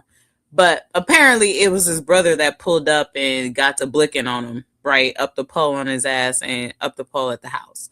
But that apparently it was his brother. And so what? Like, bruh. So he done burnt his whole beanie top off on some bullshit when he ain't even about it. And so he get up there when he is not about it. When somebody really actually pull up on your ass, now what you gonna do? Nothing. You gonna sit there looking stupid. Fuck that, man. These people are weird. They're getting weirder. They're getting more violent, and they're more violent against themselves. And then we're having like casualties of war. That's really what we should call it at this point. Like there are people being targeted, and we don't even know why. There's no sensical reason as to why Rob Reiner and them. But there is, but it's not. You know, like What can we do to stop this? Who do we need to reach to stop this shit? Where do we cut the water off? That's the scary thing. We don't know. And we're trying to figure it out. And I feel it's like being our fueled. I feel like our leaders are just letting us down. Letting us down? Letting us down? Letting us down? Katie. Sorry. I Our mean, that leaders is are an doing- understatement of all the world. Okay. It's like our leaders are doing fuck all. How's that? Yeah. You know, before this is over, I'm gonna need a whole lot of serious therapy. Look at my eye twitching. That's much better. I like that one better. Thank you. Sorry. I'm getting tired. All right, we got one more segment. Like, comment, share, subscribe. We love y'all. We're gonna power through it. Oh boy.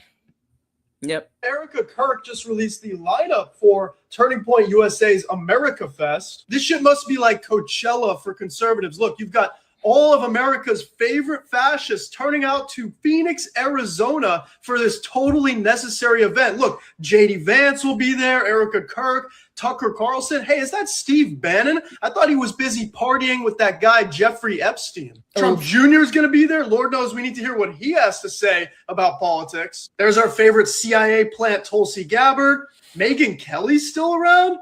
Jesse Waters is going to be there. Look at this. Vivek Ramaswamy is going to be there. Remember he was leading Doge with Elon Musk? Yeah, that turned out to be a great success. Now he's running for governor of Ohio, and he doesn't care that everybody in this organization hates him because he's brown. I mean, the guy to the right of him, Matt Walsh, literally says we need to stop letting brown people into this country. But man, this lineup's got everything. Benny Johnson, Tom Hooman, Chicago Cubs third baseman Matt Shaw, Ew. Russell Brand. But all jokes aside, folks, this is a far-right fascist propaganda rally, and everybody going really hates our little country. eyeballs. So Erica Kirk just released a lineup. Also, Ben Carson was on there.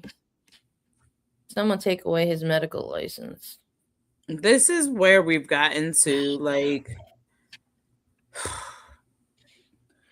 what do you think about that, Katie?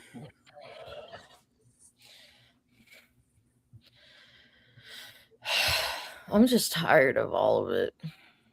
Me too. I don't know why we are encouraging this shit and letting this shit happen and just letting these things, like, we have to stop we never should have enabled them in the first place, but anybody grow a fucking pair and say no to this shit. Come on, it's not that hard. Yeah. If not for you, do it for your kids. Like, do it for your daughters. Do it for your nieces. Do it for your...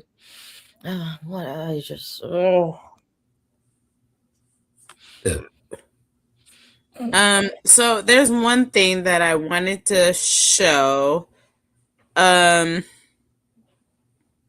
We will do that one later. But hold on. It was in the beginning.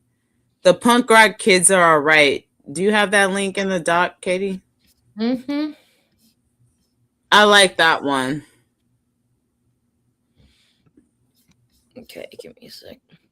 Yeah, totally. Well, thank you guys so much for being here. We're going to go ahead and go with our exit messages and try to give y'all some good shit. I am a emo punk rock 90s baby, early 90s baby, and I don't give a fuck what y'all think.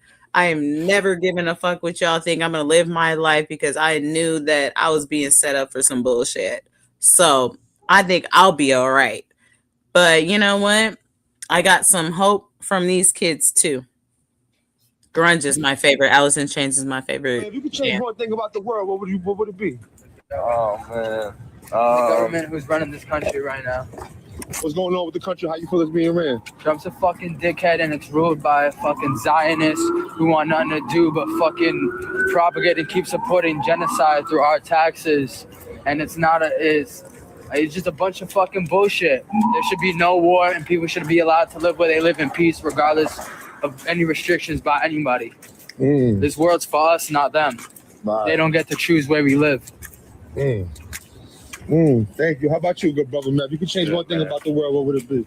I'd change I'd change technology, man. I think technology is the real killer in today's world. It's used for military weapons. It's used to like exploit people, you know, and shit. I just don't fuck with it, you know. And you know, like mad companies now are getting rich off of AI and shit. We should be protesting against that shit. Fuck that. It's such a bad thing. It's gonna only bring forth like more human suffering, driving people farther apart from each other, making people fight over fucking just pixels, bro. An intangible world all in a fucking little box. People forgot about what it is to just communicate with each other. Yeah, in and peace. just be real, you know. I don't know. Wow, yo, I appreciate you, man. Like, they love you out here, man. You went viral. And if you want to say something to them, now's the time, man. Oh, man, fuck social media. I mean, I know it's a great connector and everything, but it's a real killer, bro. It drives people apart, and it just alters your perception of reality.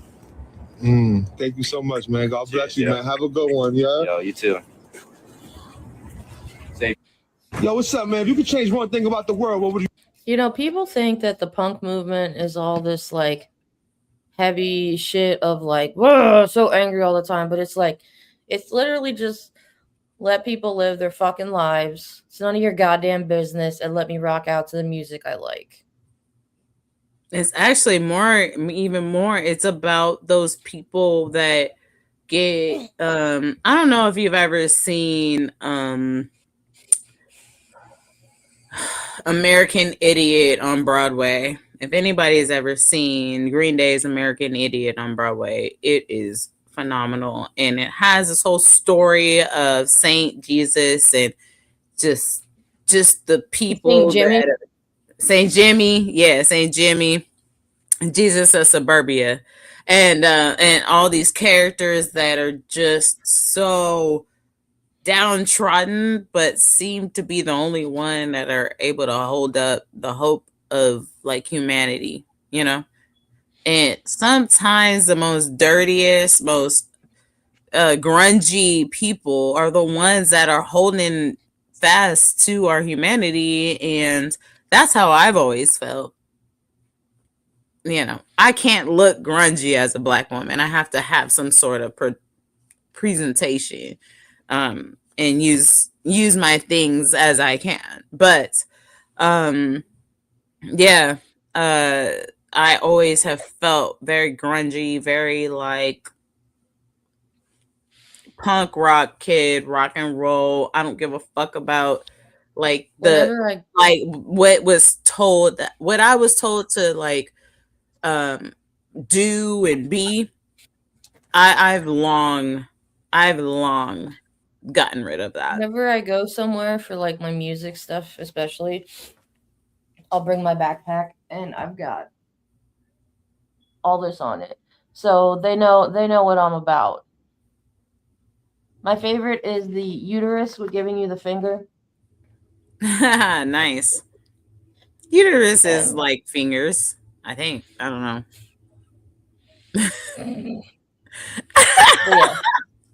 Yeah. So that just makes me not have to tell people what I'm about.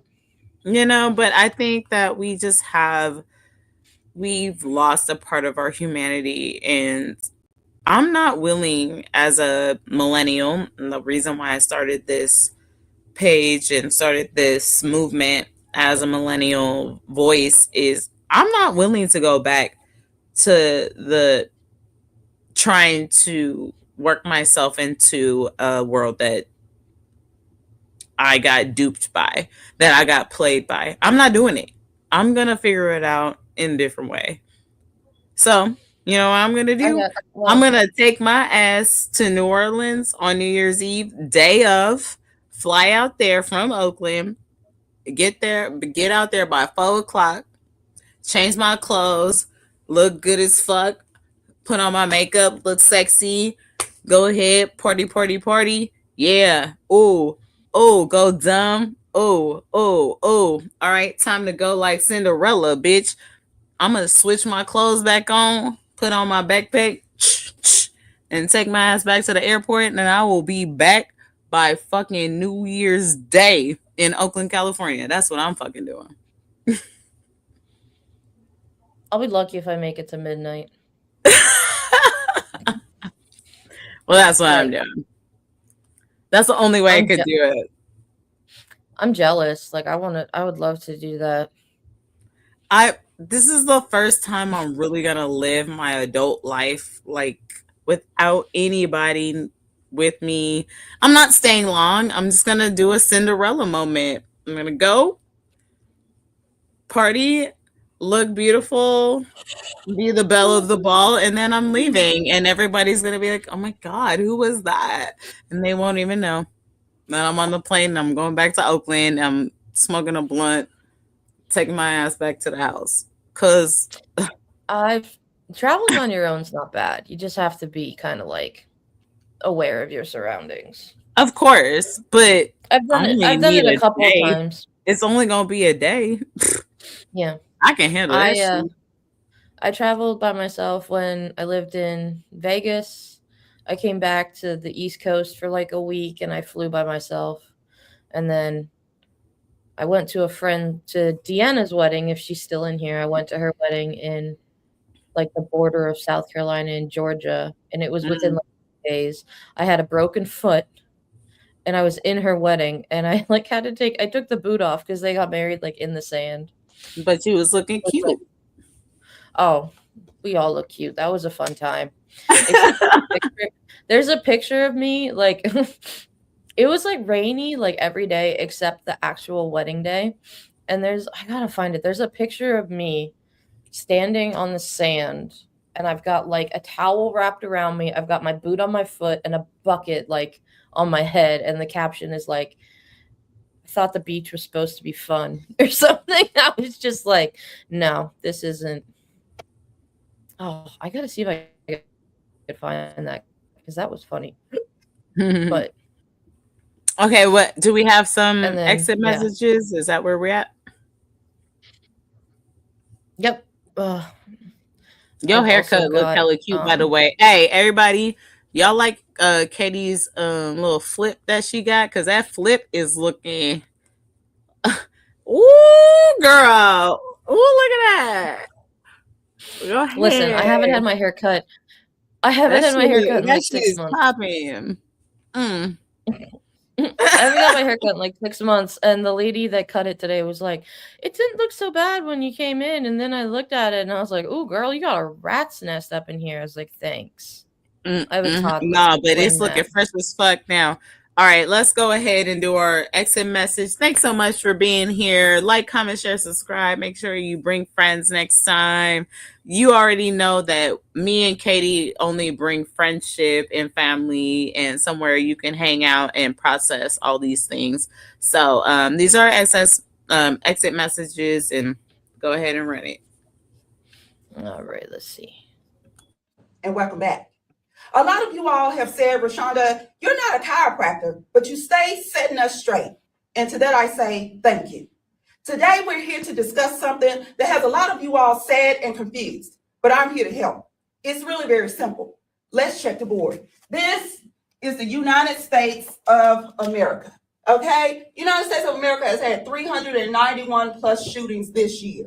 There's only 365 days in a year. All right, I want you to count that. Thoughts and prayers is what we get. Over the weekend on Bondi Beach in Australia, there was a mass shooting. They had gun reform back in 1996. Okay, this is the first mass shooting in about 20 plus years. You understand that, right? So reform does work, correct? But what I want to get to the meat of is the people that we have put in place to represent us, to protect us, have failed us. Time and time again, and they say that there's nothing they can do about it. It's an unfortunate event. They don't care. They have counted up the cost of our lives versus their agenda, and their agenda wins every time. When you get to the meat of this, it is corruption. It is money. It is hatred, bigotry, and crazy religious people pushing their agenda and beliefs on other people by any means necessary in this country. I don't understand it. The hero over here got shot. He was a Muslim man protecting Jewish people, because when it comes down to it, your religion, what you believe in, the race that you are, the identity that you call yourself or have for yourself doesn't matter. It's about people and love. And we don't get that over here in the quote unquote richest country. And we are tired. We are tired of the thoughts and prayers. We want change. And it's never going to happen if we don't put people in place that love people more than money. I need you all to get that. Thanks. Oh, girl. Hello, and welcome back. Except I feel like I don't know how we're going to get to a place where it's like we love people more than money, because people are so selfish. You're muted. I got some thoughts and prayers here in my storage. They've been collecting for the past few years. They haven't really done shit, at all. But if anybody wants some, they're in here. I mean, I got a few beads that might help. But other than that, your thoughts and prayers have done nothing but maybe make things worse at this point. I don't want you. There are people out there who do mean well when it comes to this. But for the most part, I'm so just tired of that thoughts and prayers BS. We should call them beeps and boo blops. Because that's basically what he says. Like BB. I'd rather call it that. Anyway, I'm ready to get the fuck up on out of here. Do you got one more? But there's one more if you want. Is that badass principal? I think so. Yeah, this is a good one. Just to send us off in something real cool.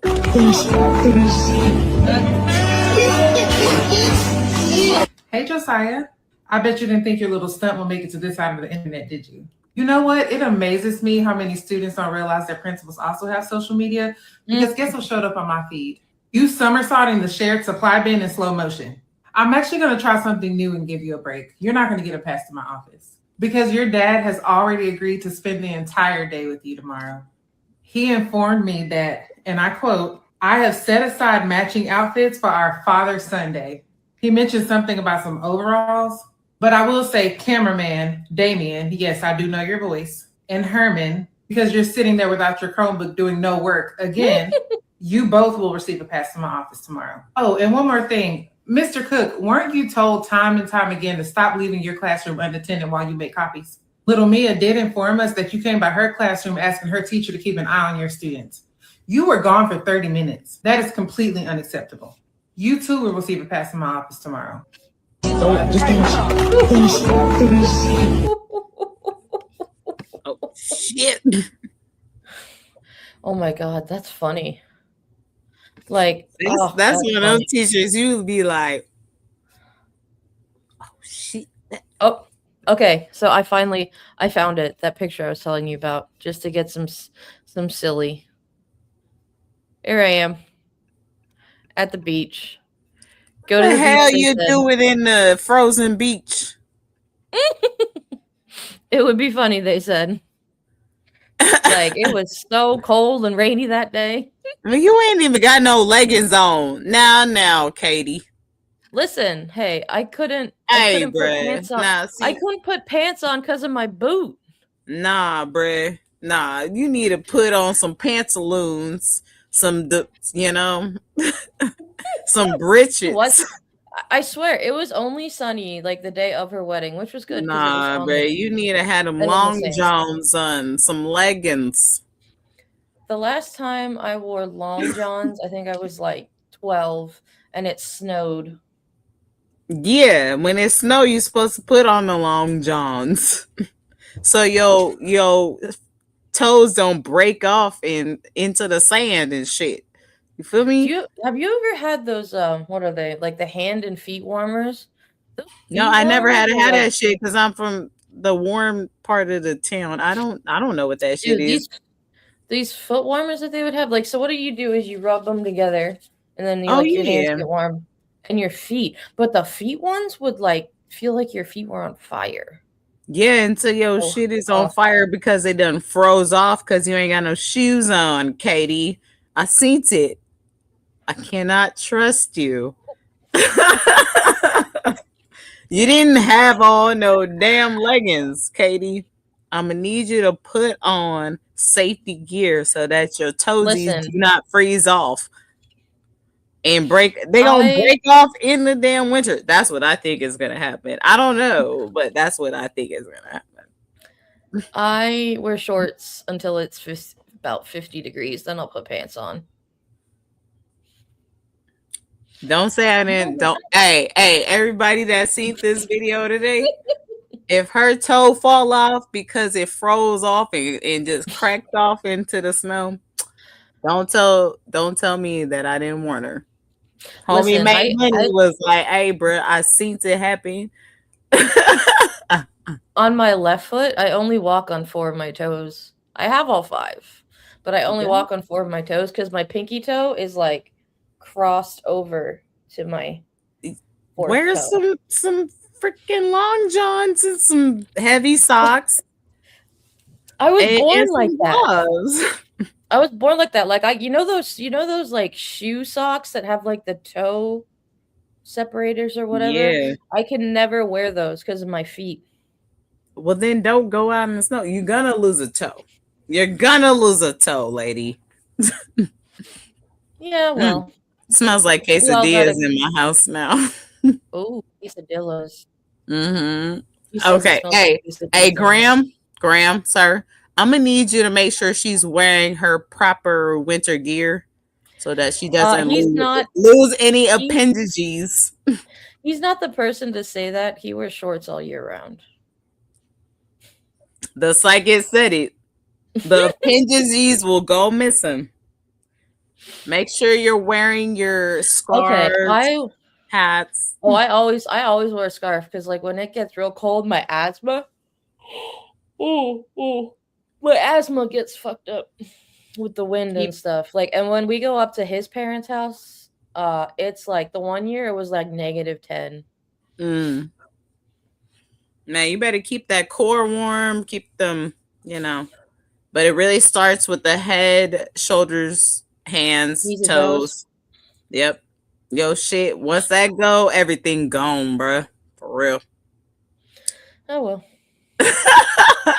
I love y'all. I don't even know. I don't even want to go there, but I absolutely love y'all.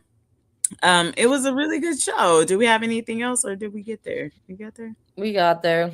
We got We've there. been on for over 2 hours. So. You know what? Hey, I've noticed that a lot of these shows have been going on longer, so fuck it. Why do we care? But what I do want to say is that this was a good show because we got through a lot of deep, dark shit, like in one of the best ways that I think that anybody could. I think we, me and you, Katie, like welcome people to talk about these things in a very open and easy way to process it and not feel abnormal. I think what helps is just like we're real people. We're not like we're not like people like obviously what like Aaron Parnas does is amazing.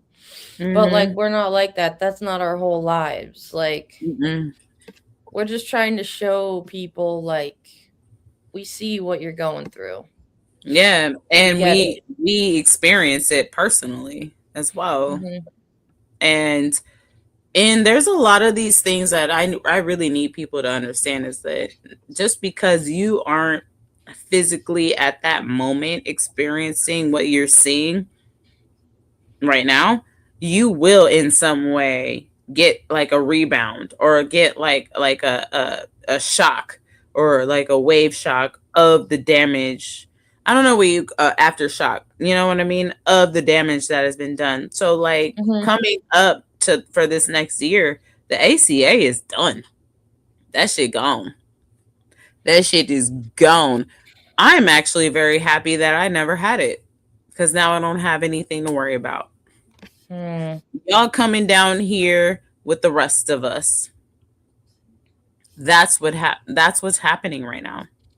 There have been people that have been down here the entire fucking time that have been able to survive without all of this bullshit. Welcome to the down below. Yeah, there's no extension. They're just gonna let it die. That shit's going. That shit is donezo. Extension. I'm letting you know. Y'all got too comfortable. But there are people that you have as allies that have been living this life the entire time. So I highly recommend you start getting to know people that know how to survive this shit, because you're going to get real surprised if you really think that these people are here for you, because they're robbing you every step of the fucking way. Oh. Just to let you know. Mm-hmm. Yep.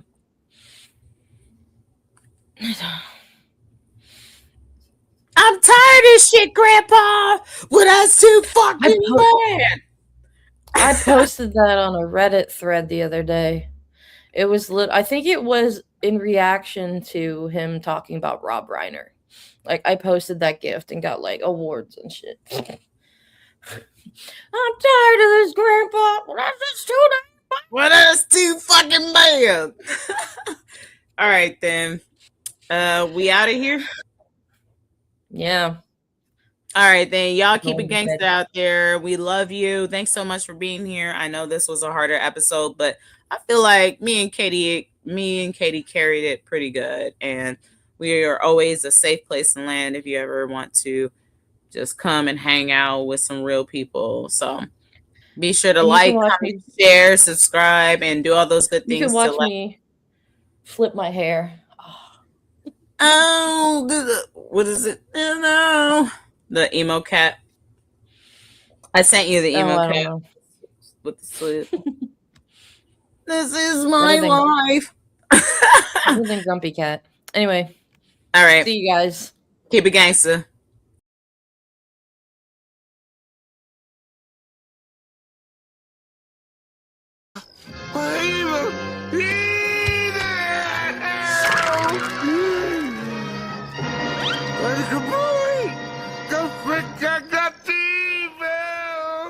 All I said was there's evil afoot. Evil!